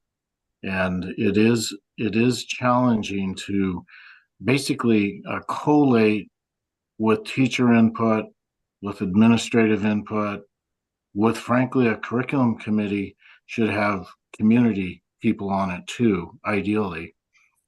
So I think what she's trying to get started this year is a baseline for only positive things in the future. The only other thing I would say is I've seen staff discuss and debate different curriculums and what they're trying to do with their supplemental curriculums. The bottom line where the rubber meets the road is her reference to the 35% increase, and that's just in a few months. It is a great question, but I think we're not going to get away from the digital. Michelle, do you have anything you'd like to? I would say, I mean, I did online teaching with kids and it was horrendous. It was really hard during that time. I think you'll find that especially the K1s, I know that the teachers at Corbett do not use anything digital with the kids that are in K1. They just don't. I think I think they were all traumatized by that. And so they're like, no, the kids don't do that. But I do agree that at the 2-3 level, you have to start introducing word processing skills, how to get on a computer, because whether or not we do NWA map testing and to kind of get them ready for state testing. State testing is done on a computer, and they are going to need some of those skills. And also, she's absolutely right. If you're doing any sort of STEM work where they're doing, we have kids that are doing CAD, but I think it increases as you get into the 4 or 5 level, definitely in middle school, that they're going to have to, that's kind of reality, but nothing better than a book in a kid's hand. So I do think that it does get overwhelming with all the different, listening to what you guys have. We have the same problem at Corbett. There's just, everybody's trying to sell you a platform at this point, and to try to like whittle it down to what is needed and, what but curriculum is a tool for the professional teachers to use. And there's a lot of curriculum that has, you're not going to use, more than likely, probably not going to use everything out of one curriculum. And if you can push them together to, get the job done, our goal is to make sure that we're having curious, engaged kids that can read and write and communicate with and speak to communicate and be curious about the world around them. But, for each teacher, that might be a little bit different. So it sounds like we have a lot of similar things, like Foundations has been life-changing for many of our students and for our teachers. We have just seen a huge increase in their readiness to learn how to read. So, and that is not a computer program. That's kids up in front of the class, like just learning letter sounds and blending and all of that. So I think so. Yeah, it sounds like you have a lot of similar programs. Math is a hard one. I think that is, math is really complicated right now for a lot of kids. It's not like, we had books that we just learned, there's no longer, you're just learning, addition and subtraction. It's really all about problem solving and collaboration. And that can be very complicated. I yet to see a math program that I'm totally happy with. So. anyway, that's my thoughts, but I think you guys are on the right track. K1s don't have computers. And then, and it just progressively gets more for the 2-3, so 4-5. Yeah, and I'm sorry if that sounded like everything that I presented was online. Majority of those formats are paper pencil. Foundations is paper pencil. Acadians is all paper pencil. There's a lot that we do that the kids don't get online at all. And when they're assessed, they still are assessed like you probably had when you were a kid, was Dibbles. You have a teacher next to you, you have a booklet, she writes in it. That's the same way. So it's a lot of stuff that it's curriculum that the kids have in front of them, not on a screen. Just to clarify. Because your iReady is also a book, right? Which I didn't know, because we've had iReady and it was online, but Jen let me know that no, it's a book. So that made me feel better. We do have the online component, and most teachers use it as a small group station. So 15 to 20 minutes at most per day, and no more than that unless it's the 3 times a year for the diagnostic. But yeah, we 100% use the workbooks throughout the year. Thank you for all those clarifying questions. Thad, you had a question. Go ahead. Yeah, just real quickly, and not as an educator, but certainly as a 25-ish year electrical engineer and programmer myself. I'm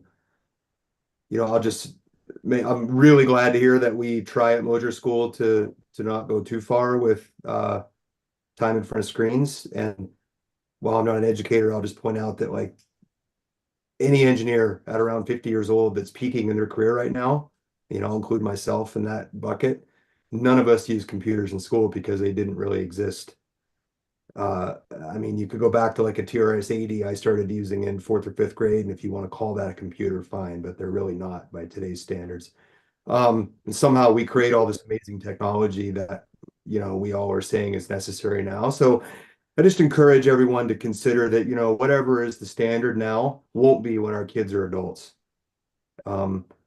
The calculator I used in 5th grade, you'd have a hard time even finding now. And the things that we consider mandatory now to learn will be completely different, even more so with things like AI.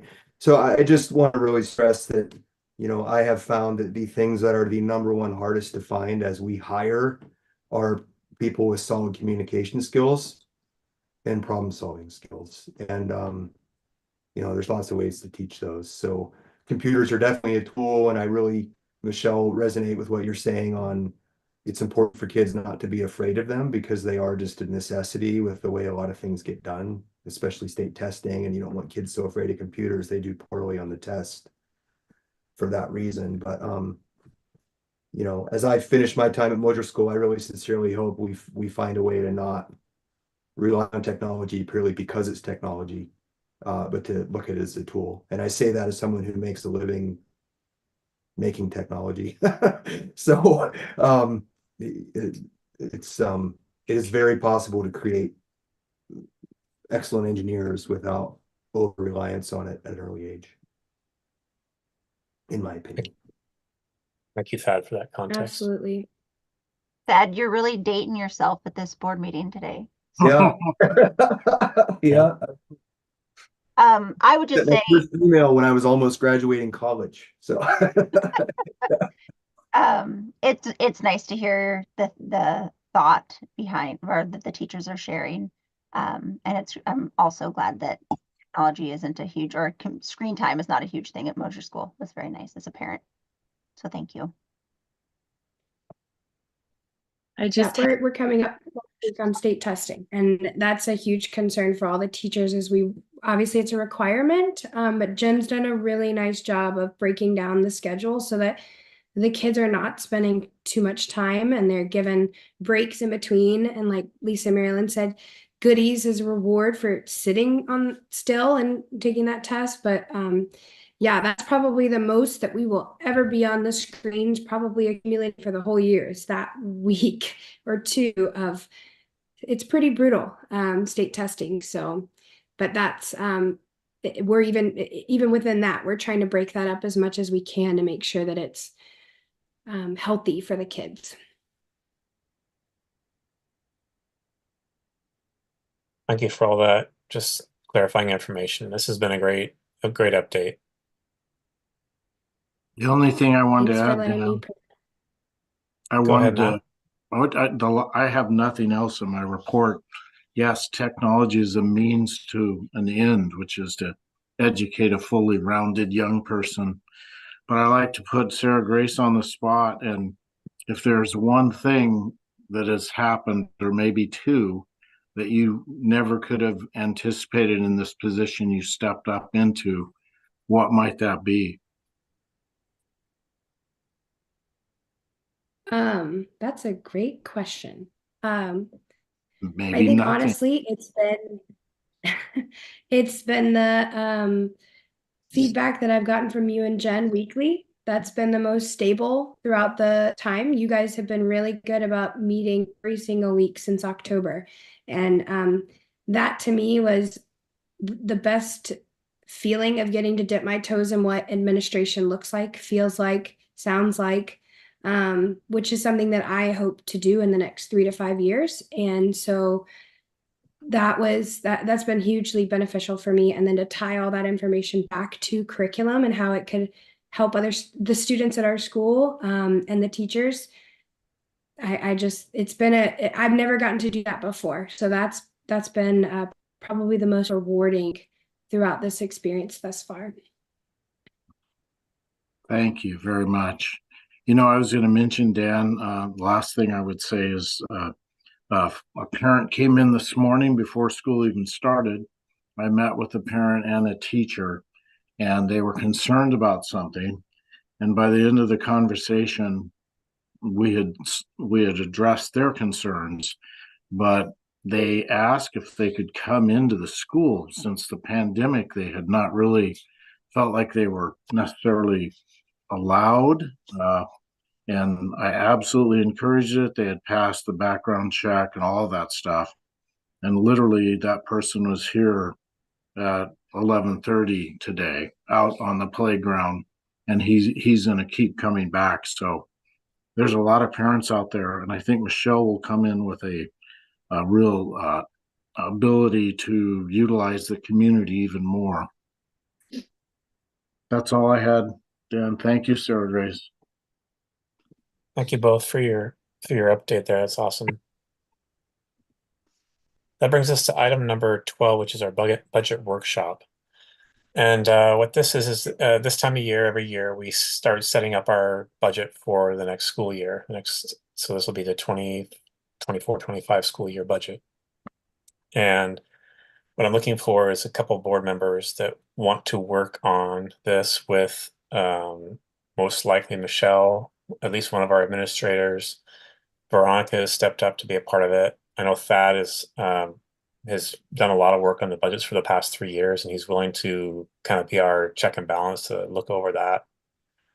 We don't have all our board members here today, but it's one of those things that it's good for us to know what goes into making the budget. It's based on our enrollment numbers and our funding that we get from the state passed through our sponsoring district. And so this is building it out will be new for me this year, but we have a track record of doing it. We have the history with Thad, and we have a business management team that's interested and engaged to help us do that. It's going to be good for Michelle, I think, to be involved in that and see where we have been in the past, and then moving forward. And Matt, you're more than welcome to be there, but I think for you, it may be something that's not as important, maybe more important for Jen, but that's both up to, I'm not limiting what you can do. I'm just kind of speaking what I feel like logically, but Jen's had that experience over a few years. I agree. And then the long-term plan would be that what we learned from that budget training, that budget workshop, will be what sets up our draft budget for next month's meeting, and then our final budget, which we'll adopt in June. In addition to that, we'll have a board workshop where we have a special meeting set out to go over what's developed over that budget work group, and so that all board members are aware of what goes into our budget, how it's put together, so that all members can be ready in the future for just thinking ahead and thinking about long-term planning for the board, and who may step into those roles in the future. I want as many people educated as possible. Any questions on any of that?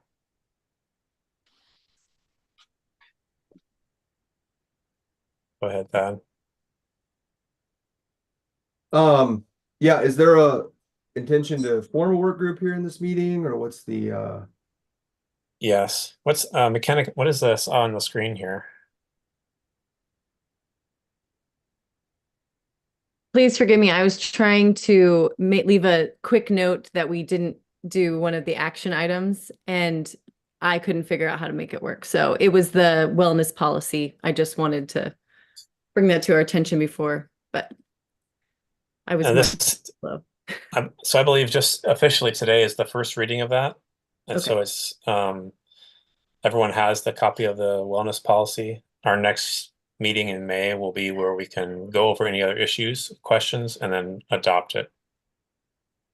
I know that we're behind on that with the expectations from the state, but that's where we're at. We can't always follow the policy that we have in place for how we adopt the procedures for how we adopt policies. Thanks. Although we Thank did, you. didn't we read it? We already did a first reading on the wellness. I don't know if we labeled it as such. I think we just had it at the last meeting. And Distributed. so, what's that? It was distributed and possibly you could argue people read it, but no, I hear what you're saying on following the policy, but And Thad and I talked about this earlier today, and just it's just important that we follow the procedures that we have in place. It's we want to get it done. We don't want to, but rushing through and Thad luckily has been a really good check and balance for me on his experience in the board has helped me to make sure that we don't make mistakes, we don't rush things, and so Thad, thank you for that. Just your experience there and your guiding hand that you've had over the years. I appreciate it. Yeah, and I realize I lean probably overly conservative on, things like policy adoptions, but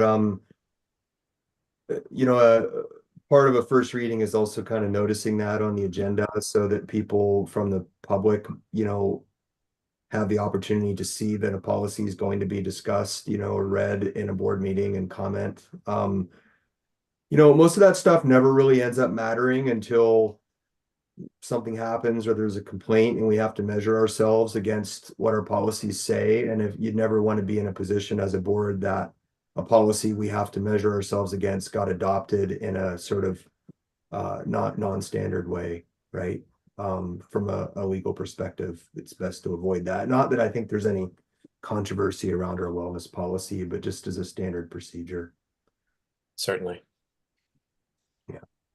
So we got a little off track on that, but just to tie that up or to conclude that part of it, the wellness policy first reading, you all have it. Please bring any questions you have to the next meeting, and we'll try and formalize that at the next meeting here. To get back to the budget, item number 12, the budget work group, I'm looking just for a couple members, no more than 3 board members total, but a couple members to be engaged, involved in that part of the process. And then we'll establish who else is involved in that with the people I've already talked about, the other team members. But the goal will be to go out and develop a draft budget that we'll present at the next meeting. I'd like to be a part of that. Okay. I also would like to, Okay. if there's space. But if everybody wants to jump in, then I'm okay not doing it. All right. Yeah.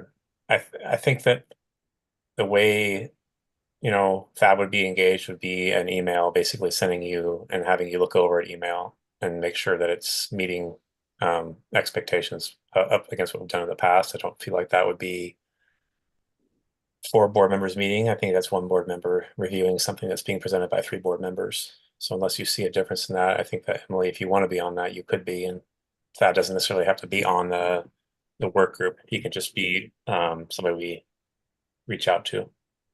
Yeah, I think just in my experience, I've seen budgets done and presented lots of different ways. I mean, as a board, one of our biggest responsibilities is to, review and approve a budget and ideally understand the budget well enough to know what we're approving. The fiscal health of the school is a big responsibility. I've seen budgets presented to boards as a literal stack of like 30 pages of spreadsheets with just a bunch of numbers and a bottom line that says whether it's balanced or not. And in my experience, the way those always go is every board member finds one or two line items to ask about, and it's usually like, why does our internet cost $1,200 a month, or certain things like that, and the big picture is kind of lost. And those details are all important, don't get me wrong, but the main sort of value I guess I've tried to add in the years I've helped with the budget is not to develop the budget per se, but to try to help present it in a top-down fashion. So to me, budget should really always be looked at from the top first. So, at a very simple level, it's here's how much money we have coming in and here's how much we're spending. So that establishes whether it's balanced or not. And then sort of second level from that is the staffing plan that's built into the budget, because everybody wants to know, rightfully so, how many teachers, how many aides, how many, what's our staffing plan? And that is about 80 to 85% of our budget on a typical year is straight to salaries.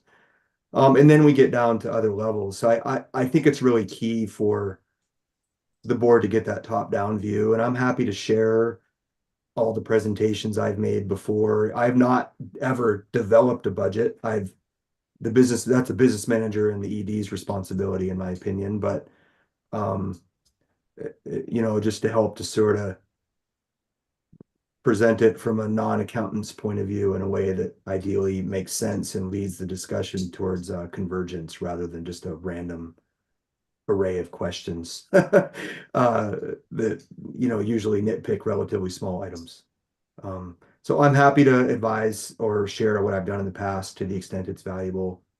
And of course, any historical knowledge. The budget development has gotten a lot more complicated since the advent of different funding sources, that started around COVID. So it's no longer just here's how much we get from the state, via our sponsoring district, and that's what we have. It's also ESSER funds and SIA funds and literacy grant funds, and those all come with restrictions on what we can and can't use them for.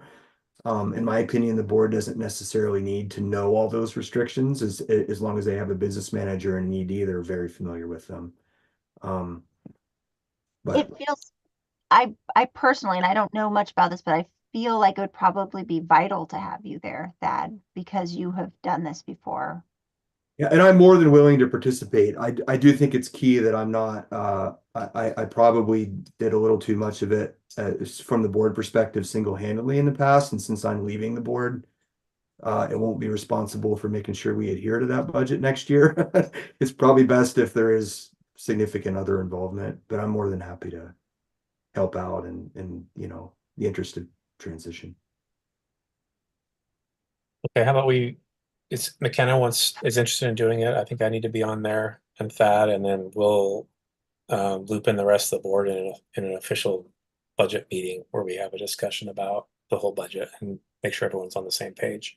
That way it doesn't hinder our ability to generate that. But then it also keeps all board members educated about the budget. And this one, Veronica has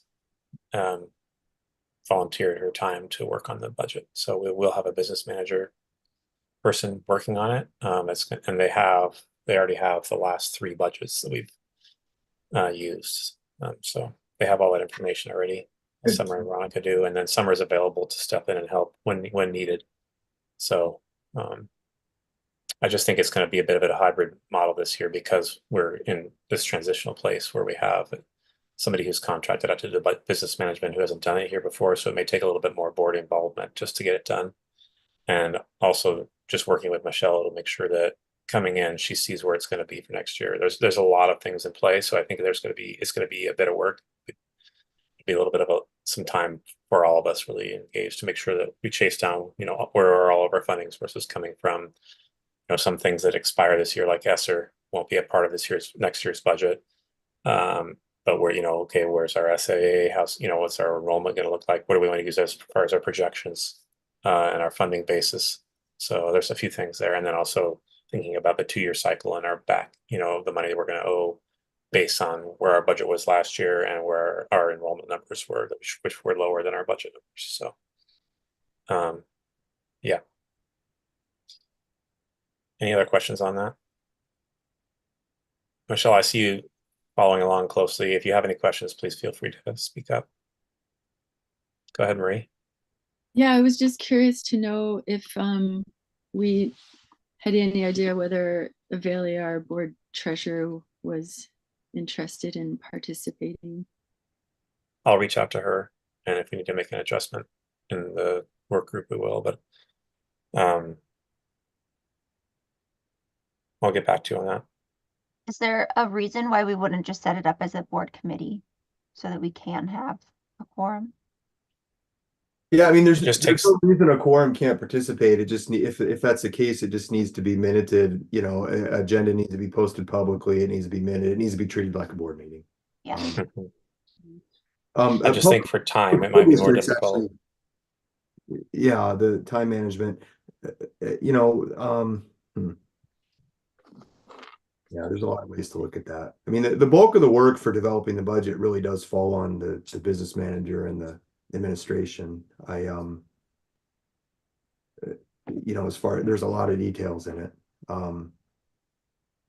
That, you know, I would even argue is not necessarily appropriate for the board to dictate, you know, given that we pay in school, but I think the board plays an important role as a whole to set, you know, general direction, which we've done. And then just the challenge to me has always been communicating a budget that even in a small school like ours can be incredibly challenging to understand, you know, at a random board meeting, to communicate it in a way that board members understand what they're approving and any risks that might come with that approval, or, you know, things like that, right? So that's the challenge. And that's not it's not rocket science. It's just communication skills and, you know, putting some structure. I'm just never a fan of like budget review being a stack of spreadsheets that everybody has to just wade through and try to make sense of. I would just, so my preference, thank you, Thad. My preference is that it's not a quorum, because to try to organize, the more people we get involved, the harder it's going to be to organize. And this is something that needs to happen in a timely fashion.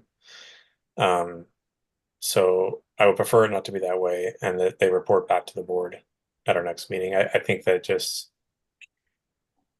you know, if it's going to be a Zoom meeting, then we have to, it's just, there's a lot of other layers that it involves to make it a meeting, to make it an official board meeting, and that I think will hinder the process. Yeah. I guess the only interest that I have is stuff that Thad touched on. Like, I would like to fully understand the budget. And for my mind, that takes a little bit of extra time and time to understand. So if we can get material like well ahead, like maybe a week would be nice ahead of the board meeting, so that we could just start to familiarize ourselves with it, that would be ideal. And then we can use the board meeting to ask questions and check our understanding. And go ahead, Thad. Well, I was just going to say, in a best case scenario, in my opinion, anything less than 2 readings of the budget before it's actually approved, you know, borders on, you know, irresponsible is a little bit too strong of a word, but like, you know, there's no way one meeting presenting a whole budget, anybody could understand it well enough to say yes. Traditionally, we try to do at least 2 readings of a budget, kind of like we do with policies. So one in May, one in June. We've had years where there were some challenges in developing the budget, and we had to have some extra meetings in June in order to make space for not only questions, but then time for the business manager and sometimes the ED to go respond to those questions, or respond to, you know, concerns from the board, and in an effort to get to a final budget. Our bylaws do require us to approve a budget by June 30th. So, you know, June becomes go time, and we have had special meetings in the past in June in order to make space for board members having time to review and then, you know, turn things around and approve them. When we do those special meetings, we usually try to limit the special meeting to only the budget. We don't try to throw anything else in there. The bulk of the detailed budget development work, in my experience in the past, is typically done in the ED finance committee. So the ED directed finance committee, which is not a board committee. Mhm. That can include board members, but is an ED directed committee and therefore not required to be minuted or posted as a public meeting. That's where a lot of the nuts and bolts work gets done, usually in my experience. I don't know if Go that ahead. mirrors yours, Michelle, but that's Matt had kind his hand up there, I think, to speak to that. That's all I was gonna say. And as Thad is saying, I mean, this time next year, you will probably have a budget committee that's been meeting probably since December. And the ED and the business manager all year long are talking to components of the school system about their previous budget and then listening to what they might wish for in the new budget. And then come this time of the year, you might have a presentation like Thad was saying, and then June it's adopted. It is literally like about a 5 or 6 month working process. I can only speak to what Corbett happens because that's all I've known. But normally the superintendent and the business manager, they develop the budget. And I guess the good news for schools is not a whole lot changes. I mean, you're looking at your funding and your staffing and the different pots of money that are out there. And then there is a budget committee that does have a public meeting. And that is, and actually, well, on those meetings, I'm just speaking for Corbett, they ask the board members all attend that meeting, and they actually have a separate committee that is community members that are part of the budget committee. Board members are part of the budget committee, and then they usually ask some community members to be part of that. And then they actually start meeting in April, and they have a set schedule, and it's generally and it's, Corbett's budget is obviously larger than Mosier's. And so they normally have at least a couple of meetings, in April, a couple of meetings in May. And then we actually have to have our budget done before May to send it to the state. So I don't know if that's different here or not. So I guess I want to look into some of the budget laws too, because that, like I said, that's not my, the fact that like Summer's willing to kind of help with that, and Veronica, I think that that's going to be super helpful. And I think it's just looking at last year's budget and looking at the numbers that we have, and then going off of that. And, obviously I think getting that budget done so that we can do that next thing for staffing, because I know Matt said that, Jen said that we've got some anxious staff members that, they want to know what's happening for next year. So, and you can't blame them. So. No. Mm-hmm. Yeah, and Michelle, to speak to some of that, I know that I believe in Oregon for non-charter schools, so like for our sponsoring district, for instance, I think they're required by law to have a budget committee that meets publicly, just like our board meetings are, and that can include, has provisions to include public attendance and input. My understanding is that charter schools like ours are not obligated to develop a budget in that fashion. We are obligated to ultimately present the budget and for the board to approve or disapprove of it in a public meeting. But the budget development itself is permitted to be done, in private, so to speak. With the obvious caveat that it doesn't stay in private. It ultimately sees the light of day in a final approval meeting. And it seems more efficient to have the business manager and the ED kind of get, the gist of the budget, and what you're saying to the numbers and stuff is normally what I've seen is there's a document that explains here are the changes of the budget, here's some of the highlights of the budget so that people can see that. And then, it is nice to have the numbers so people that are numbers persons can look at that, and then people that need it more of a narrative have that as well. So I think we're kind of saying the same thing. I just didn't know, and I'm sure charter is different than a district. Yeah, my understanding is that charters are different, and we're not obligated to do as much formal sort of precursor public development of the budget. We've always tried to err on the side of multiple reviews of the budget publicly, because I think the intent of the law that our district is held to is a valid intent, that prevents any sort of financial malfeasance by sort of developing a budget in secret and not telling anyone. But some of the process that a large district has to go through to realize that intent is, one could argue, is a little heavy-handed for a small charter school of 150 students, right? So, but yeah, I mean, I always find that, I mean, whenever I presented it, it's always been, here's the staffing plan that's built into the budget. And I always like to highlight how that plan differs from our current level of staffing. Because to me, like, you could ask every parent that has a kid at Mosier School right now, and none of them might not know exactly how many teachers or TAs we have. But if you show them a plan and say this budget for next year is one less or one more of this position, like the relative change gives them a feel for what's happening to the staffing plan at the school and how that's represented in the budget. And then of course it's mandatory, in my opinion, if there's cuts, that there's an explanation as to why, right? That's an opportunity to explain the reasons why there's a cut or a change. Maybe a change is a more general word. Yeah, and then there's lots of details underneath that, but I'm happy to just, I don't want to take up space on a work group and prevent some other board, but I'm happy to just share electronically what I've presented the last few years, and it's not rocket science. And then if there's questions or you guys want to involve me, that's great. If not, I think it's important for like fresh eyes to look at. So for example, seeing that we had a website money that we could have been spending every year. I mean, those kind of things drive me bonkers, and we've got to get to the bottom of those issues. There's also, understanding from a fundraising standpoint, we've raised money for all sorts of things throughout the year, and where, are those monies being used properly for, say, soccer, for, the covered area that we had raised money for a few years ago. I just want to see those monies being utilized right. I think you also bring up, it's a good point that we, as the board, are not getting too deep into that budget. It's we don't want to get so far down to the nitty-gritty details that you get stuck on it. So to kind of go back to what Thad and Michelle were saying, is it is an ED responsibility.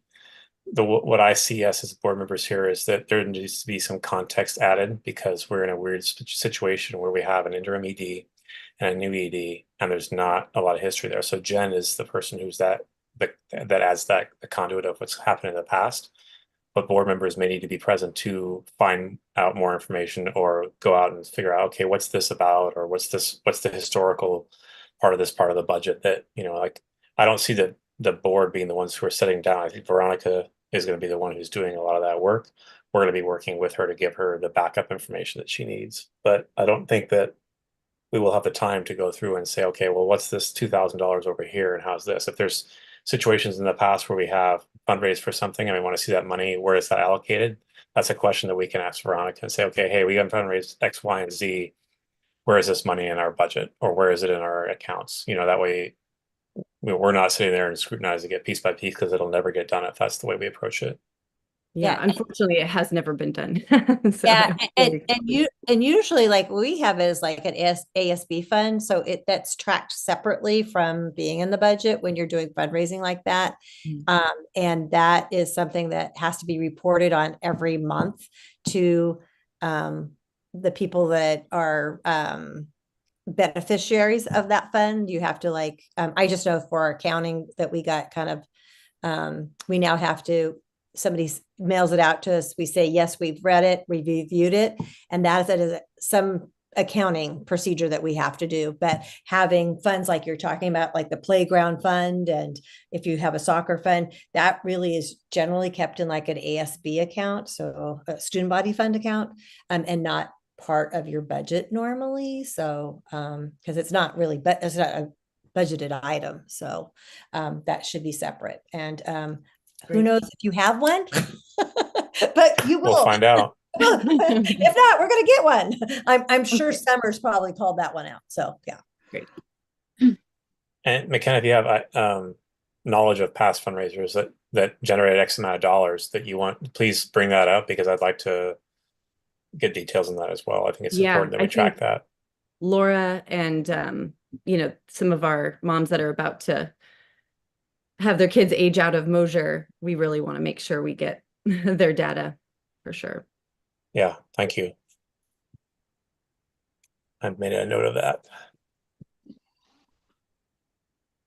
Okay, so just to kind of conclude what we just talked about here, in the past, Thad, when you've worked on it, it's been an ED committee that it's been you, and like last year, it was you, the ED, and the business manager that worked on it, right? Yeah, I mean, really, in my experience in the past, the ED and the business manager did 99% of the work. And I met with them a couple of times for a couple of hours to understand it well enough to then build a top-down presentation that didn't change anything they'd come up with, but just organized the information in a way that I felt was you know, easy to digest and sort of use as to facilitate discussions and questions, right? I you know, the other only other role I can really think that I played was just to try to anticipate questions or concerns board members might have and play those out, you know, ahead of time with the ED and the business manager so that, you know, they could, you know, responses could be ready for, you know, those things. So that becomes really important if there's a change to staffing made. And, you know, I would sometimes play devil's advocate on like, well, what if someone really has a problem with this? You know, let's talk about how we would explain that. Or any number of things to just make the meeting go more smoothly and efficiently, right? It's always better to anticipate questions ahead of time if we can. That's always been the role I felt like I played. And that's pretty much it. My nature is not to scrutinize every little detail in the budget, you know, down to, you know, $500 items, because I just feel we have to trust our ED and business manager to manage that level of detail. Once you have a monthly business report, a lot of these questions can be consistently asked. And yeah, it does become almost a conflict for board members to be too much into the details. Yeah. But to me, the most important things from a board sort of financial responsibility perspective when we approve a budget is that we understand, forget if for a moment, like look at the budget first from a perspective of like, assume we have nothing in the bank and we just have to have a balanced budget based on the revenue we know we're going to get next year. Right. So that's number one, is the budget balanced or not? And in cases where it's not balanced, then, you know, a clear enough presentation of why it's not balanced and why we're drawing on reserves to make it so so that the board can make that decision, because that's a big decision for a board to make, whether or not to draw on reserves at any given time. And then the third item is just to highlight risks that might be in the budget, you know, due to things we don't know, like what if our enrollment goes down and we assumed it's going to be 180, but then it ends up at 160? What does that mean? And to talk through that, right? And those are the three things I've always tried to do when I present a budget, so the board understands, you know, the budget from a sort of year over year, you know, is it just balanced within the year we're approving it? Is it what changes in staffing are represented in that? If it's not balanced, you know, why do we think that's okay? And what are we doing to our bank account if we approve it? And then finally, like, you know, are the risks we're taking, you know, what would that mean down the road? You know, enrollment-based funding is on a 2-year rolling cycle. I always explain that every year when we talk about the budget. So, you know, that way, to me, that sort of helps the board put guardrails around what they're improving. You know, here's what we're approving. Budgets are always budgets, they're guidelines. Nobody knows exactly what anything's going to cost next year. But then the other elements sort of put guardrails around it to where we kind of know, you know, it's going to be somewhere between these sort of extremes, right? And we've always been fairly fortunate as a school to have a decent enough reserve that, you know, we've been able to avoid making really hard decisions sort of knee jerk, right? Or, you know, sooner than we'd like to. But I think those are the most important items for board to feel comfortable approving the budget. Less important, just in my opinion, is the board scrutinizing like which curriculum we decided to buy, or because we're not educators, right? While I might have my own opinions on that, I kind of feel like we have to rely on our ED to make those decisions. I feel like I'm rambling now. I think you made your point. I think it just kind of lines out. Maybe a more correct way to approach this is to engage our administrators and have them work with Veronica and then be available to help develop the budget if there's questions that come up for context, and making sure that everybody has the three, like 21, 22, 22, 23, 23, 24, those three sets of budgets, so you can work on that. And we'll see what's needed from Veronica's point of view, Veronica in the summer, and build off of I'm that. happy to share electronically how I've presented the budgets. That should correlate. If you have detailed budgets to go with those, Yeah. that should correlate really well. Probably the most complicated year we had was last year, because we did approve a budget last year that was in the red, primarily to support all the upgrades to facilities that we're making with the fencing and everything. We funded a lot of that stuff out of reserve money, not out of our state school fund money, right? So and a lot of that's actually changing to being covered by ESSER as well. So there'll be an adjustment to that again. Right. Yeah, I'm happy to just share that electronically and then answer questions as needed. But for now, I guess for now we'll just leave it as an administrator led group, and that board members can be engaged in as needed on that. Can we check on that really quick? Just because, I mean, if I was starting a brand new job, I would want some support on something that's this important. So I don't know. I mean, Yeah. I think it's great for the board to step back when needed, but also we want to really support Michelle right now. And so I wonder, Michelle, from your perspective, would it be helpful for you to have Thad and Dan and Avelia or McKenna, whichever, however it works out? Well, I think it's gonna be very helpful to have Thad because he has the history, right? And he knows what it looks like. And then probably just one other board member. I kind of agree. Like you don't want a ton of board members for this, it sounds like. Because then you guys, once that work is done, then you'll go there. And I think the good news is like Summer and Veronica, they're probably getting a really good view just because they've had to go back and see what's going on and seeing where the money is. I mean, they're obviously going to be probably the most important people that we're dealing with here. So it sounds like that said that usually the business manager does like a lot of that work. I mean, and it's relatively new for like financing is not my thing, but I do just this past year have a lot more knowledge than I've had in the past. So just because we've been going round and round with our budget at Corbett. So, and I get to read a lot of the reports, that we're doing. So I do have to look a lot at other numbers that way. But I mean, I think that especially, I guess if you can look at my understanding is a lot of time is the budget is pretty much you're carrying over the budget, looking at what you have, and what's sustainable to keep and not keep. But I mean, I'm really worried about the numbers, that it sounds like it's not very sustainable to continue at some of the levels spending, but looking at the budget would be, what that has done for last year will be really helpful for that. So, and then, but, some other funding that you probably weren't counting, like the literacy grant, while it's non-competitive, it wasn't something that was, counted on.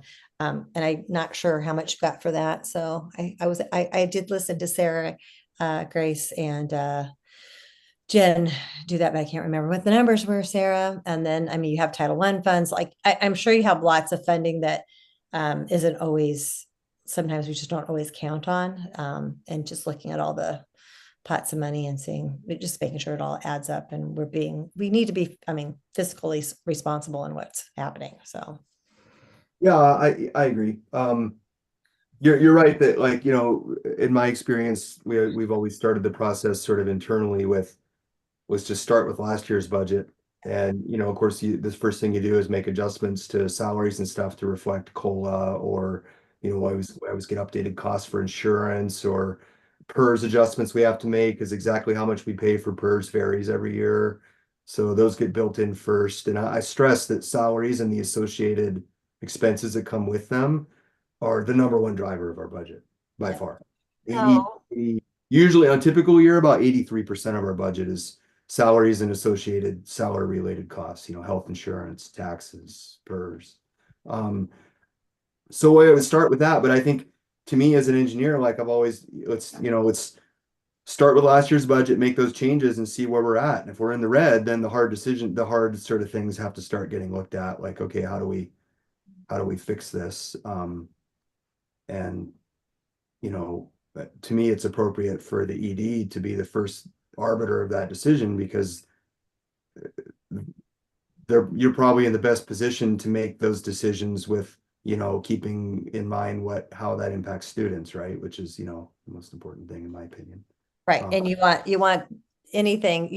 the classroom to be the last thing that has any cost to it. So As far as like the different sources of funding and the restrictions that come with them, like, and maybe this is my personal preference, but like, I don't personally feel that the board needs to understand that to an infinite level of detail. I think that responsibility largely falls on the business manager to make sure that, we're using the funding sources we have in the most efficient manner, and that we're paying for the right things with the right funding sources, if that makes any sense. I think it's always great to be able to explain that to the board.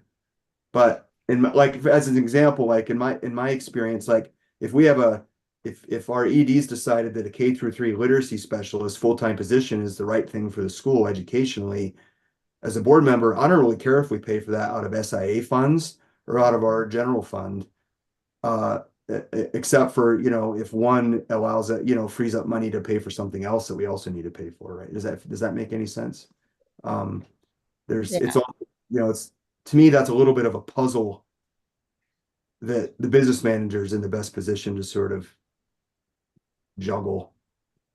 That's how I've always looked at well, it. and also just like moving forward, it's been interesting for me to watch you guys how you do your financial things, because normally what I'm used to is you're always working off the budget every month and looking at, here's our budget, here's how much of our budget we've spent in these areas. And my guess is Summer and Veronica are going to get you on more of that kind of plan versus kind of micromanaging the registers and stuff like that. You should be looking at the pots of money and seeing, what are the expenditures and what is the money coming in, and looking that budget is what you use. You should be looking at that every month to make sure that you are. Historically, we have, when we've had Okay. a business manager, usually a regular component of, if not every month and every other month, is we always called it a year to date sort of look Yes, at yeah. year to date. And that usually came with a forecast of where we expect to be, because our spends aren't linear, right? It's not like we spend 1/12 of our budget each month. It's some of it's not linear. So we generally rely on the business manager to show where we are and where we normally expect to be. We haven't had that this year because of the turnover in the BM position. But if it would help, Michelle, I probably have some of those updates from past years that like I could send you and Veronica just to see what we've done in the past, which is not to say it couldn't be done better or differently, but we have normally done that.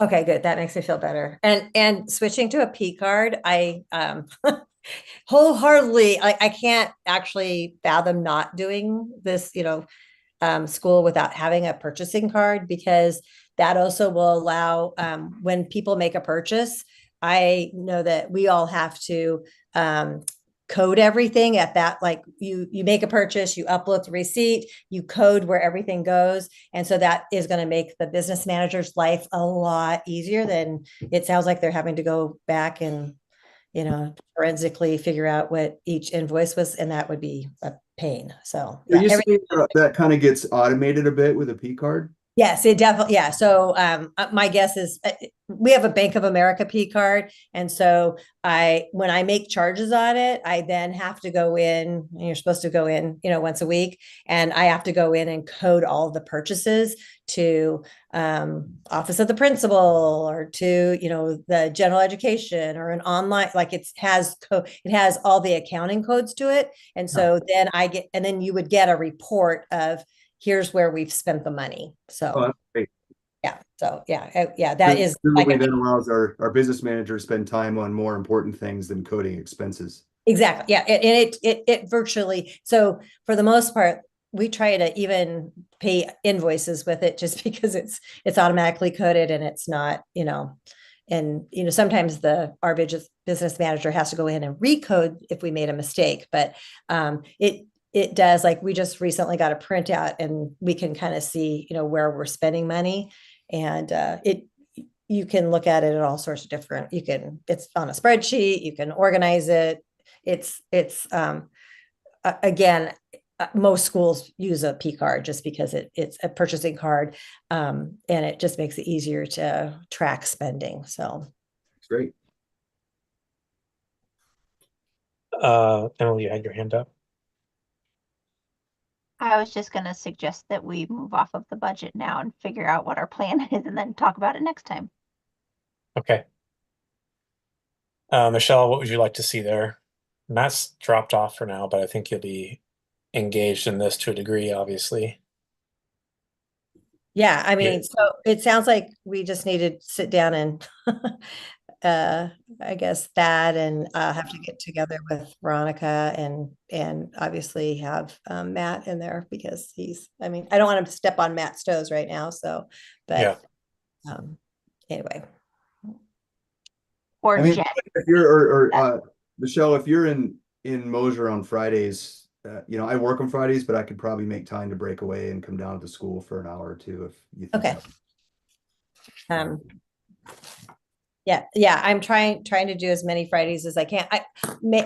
April's my best shot at Fridays. It's going to get a little messier in May just because that's the last 4 weeks of school for Corbett, and we have graduation and all sorts of things happening, but and some in services, and then again it will be easier in June. But I mean, I'm going to be there this Friday, so in Mosier. So Okay.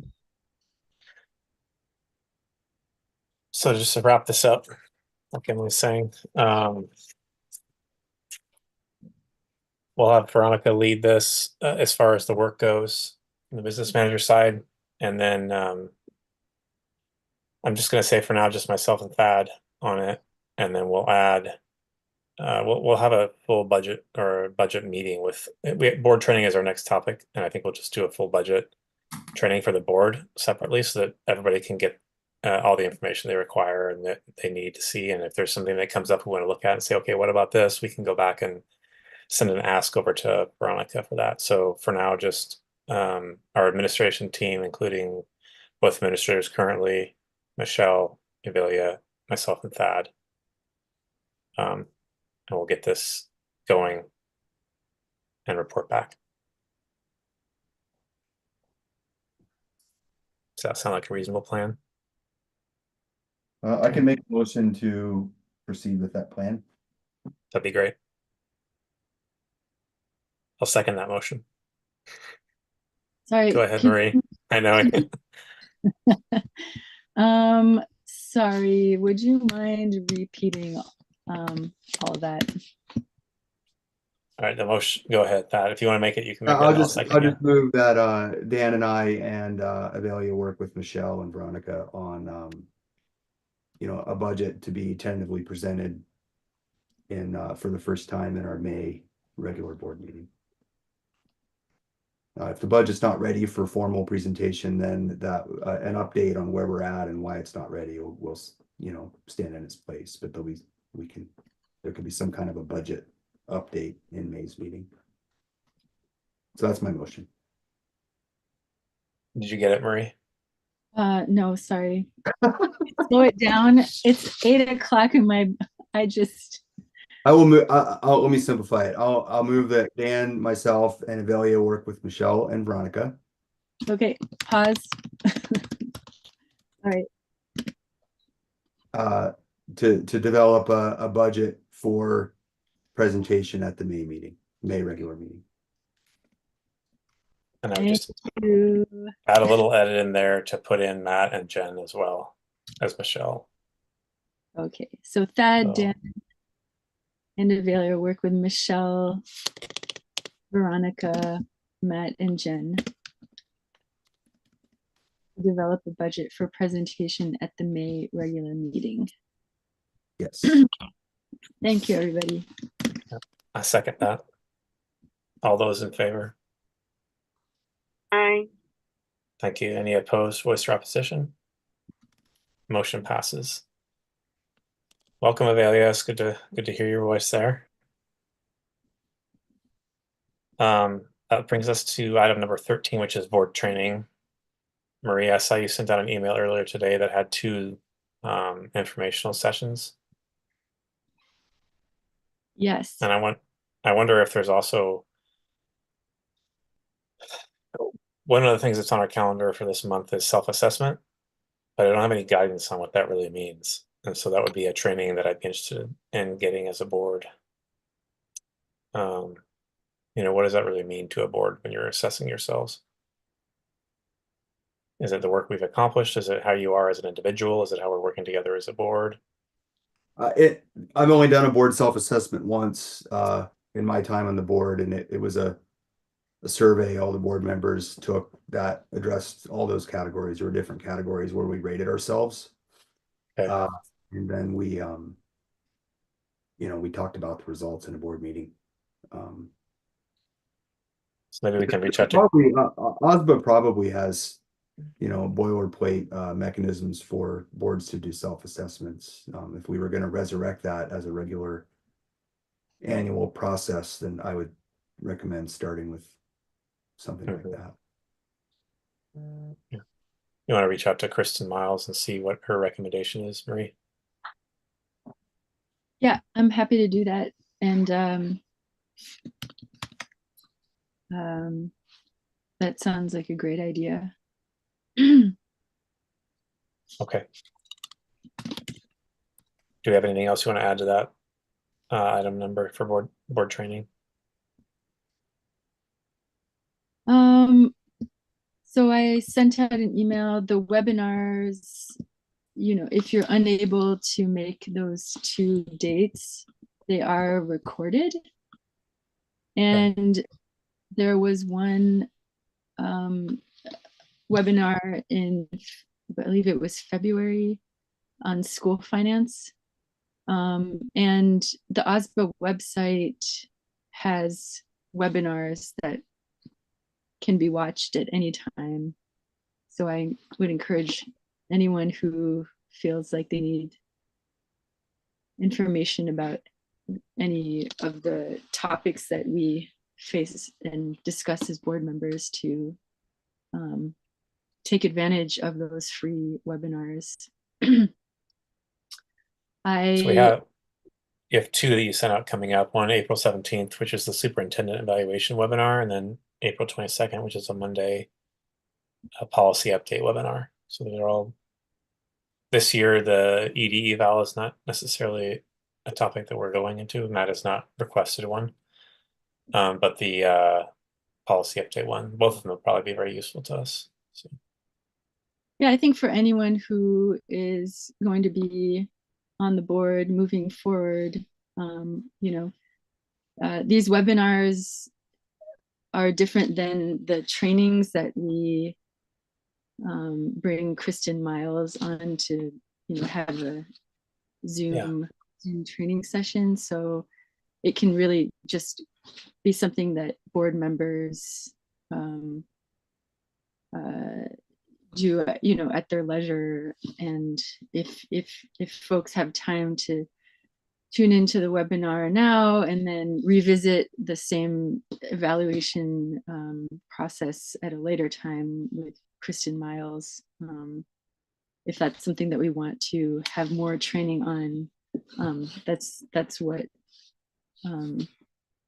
is kind of great about OSBA, is that there's lots of materials available at all times, and then we can also refine our training with Kristen Miles and OSBA representatives. If anybody, I guess, yeah, maybe we should discuss how many times we want to train via Zoom and have special meetings with OSBA.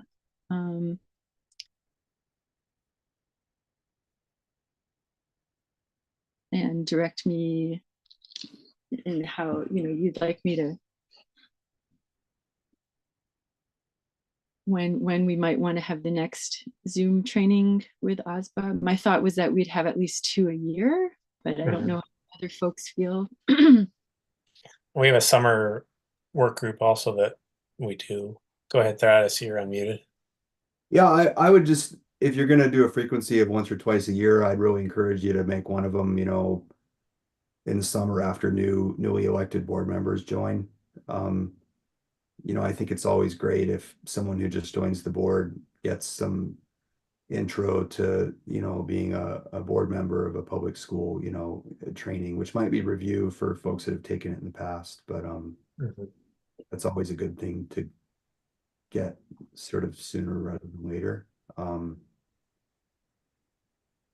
And beyond that, it can either be needs-based or, we've had times in the past where we've had either an OSBA or some other facilitator facilitate called a retreat, a half-a-day meeting with our ED to built around, strategic planning or mission statement development or things like that. Those aren't technically OSBA training, but they can serve useful purposes. But if frequency is once or twice a year, I just encourage you to make one of them like July or August to accommodate the timeline in which we have new members join the board. Yeah. Because that one will be, go ahead. Yeah, the Zoom trainings do cost money, and the webinars offered by OSBA, as far as I know, do not. So I think what Thad just stated about, making sure that we have OSBA training when we onboard new members in the summer. I think that should just kind of maybe be something that becomes permanent offering, if you will, of the MCS board of directors. And then the second training should cover topics that the board feels that it needs more help with. And it's not to say that we can't have also a third, but in light of budgeting and the cost of having the Zoom trainings with an OSBA representative, I think we should be mindful of what we can learn from what's available on the OSBA website in between the 2 trainings that we might like to just always build into the board of directors is commitment. Yeah, I think that's a great way to look at it. And I think we could probably look at the 3-year cycle that each board member has and try to have certain topics that we cover every year, and then have backup webinars that kind of reinforce what we're doing. So that way if we're going to focus on an additional topic, it'll be something that we maybe outline that's needed for every member, so that by the time they're through their 3-year term, they have received all the training, and we have those webinars as something they can do on their own time as well. And I know at the last meeting we had discussed, having a folder. And so that's still something I'm thinking about. I haven't started the work on it. I have one we can build it off of, and I have a bunch of notebooks that are ready to be built out. It's just something that I haven't been able to get done. So I have that stuff I can bring out. That would be great. I think, if the board of directors can have that folder ready for new members, and then continue to commit itself to at least 2 trainings a year, and board members, supplementing when they have time to tune into a webinar. I think, we probably have the chance of, trying to maintain a little bit of stability within the board so that when you have new members, the 3-year cycle it surely does impact the school in some ways. So I'm here to, work with everyone to figure out how we can make the transitions that happen in the board as seamless as possible and affect the school administration, the staff, and the students first and foremost, the least as possible. Yeah. While you were talking about those folders, I thought maybe it'd be nice to have that online as well on our board. So we had a digital copy, so you didn't, some of the things in there, like the CBA and other things, are tons and tons of pages long, that printing off a new copy for everybody is, in my opinion, a waste of paper. Mm-hmm. So, but I have to look into, it's a public document, so just figuring out where we post that in our board, the board part of our website, and making sure it's available to everybody. But then it would be easier to onboard somebody if we had it just digitally, that you could just say, here it is, and okay. Any questions on board training or any comments regarding what Marie's talking about? Okay, thank you, Marie. And we'll just more to follow on that. And we can all talk about it, just, if somebody sees something that they're interested in, please let us know, and we'll focus on that for our next training, and we'll try to identify a summer training for our new member that comes on board. That brings us to item number 14, committee reports, which is our last item, fundraising with McKenna. Hey, so I still don't have the actual buckets of where we are with all of the funds, as we discussed, but from a Made for Mosier standpoint, which is our biggest fundraiser of the year, we are up and running. It's going to be May 4th, as we talked about last month. The flyers are all over town and are in the kids' Tuesday folders for that. And so far we've gotten 4 great sponsorships, up to 6,500 so far. So last year we made 20 grand, and with the matching, we're up 40. And so we're on our way for the playground upgrade. So we'll have, with the garden grant, that will be in phase 1. And I would love to talk with the team as far as, with Made for Mosier. Sorry, we're going to have the design that Tiffany Strands will be presented there. It'll be up for everyone to see, and they can walk the site, and that'll help a lot. And then we'll work on grants once Made for Mosier is over, and then hopefully we can fit in as much as possible with phase 1 of our playground redesign. Can you speak to some of the daily activities there, about how that's going to be set up, kind of what we're offering for parents, and where in town it's all happening? Sure, it's at the school. So we're planning to have childcare there. There's going to be a barbecue. It's going to be Grasslands barbecue. Freem is offering kegs, and so we are setting up a tent for 21 and older. That's being set up on the school grounds. The barbecue and such will be in the middle school area, so it's not on the grass for any risk there. And then the childcare, we'll make sure that they get into and watch a movie if need be in the gym. And so we've requested the whole the form with Daphne and have filled that out. We're working on getting the OLCC part for the alcohol, which is on its way. And from a timing standpoint, it's at 1 o'clock. The auction will be at 3. And then we'll just wrap up for the last hour after that with desserts and maybe drinks at the wagon, and then I'm sure everyone will congregate at Mocha. Awesome, McKenna. Thank you. I think initially you were like, I don't have time, but it sounds like don't. you have Everyone's done it helping. anyway, you know. It's a Yeah. team. It's a team. So if anybody has to get involved, please do. More volunteers would help. Okay. Thank you so much for that. It sounds like it's going to be a great event. I can't wait to be there. Anyone have any questions for McKenna on the Made for Mosier or any other fundraising? Okay. That brings us to the end of our meeting. Thank you. It's almost 3 hours. Good work, everyone. Sorry it was so long. Thanks, everyone. Thanks, everybody. Bye, folks. Have a good night. Good night.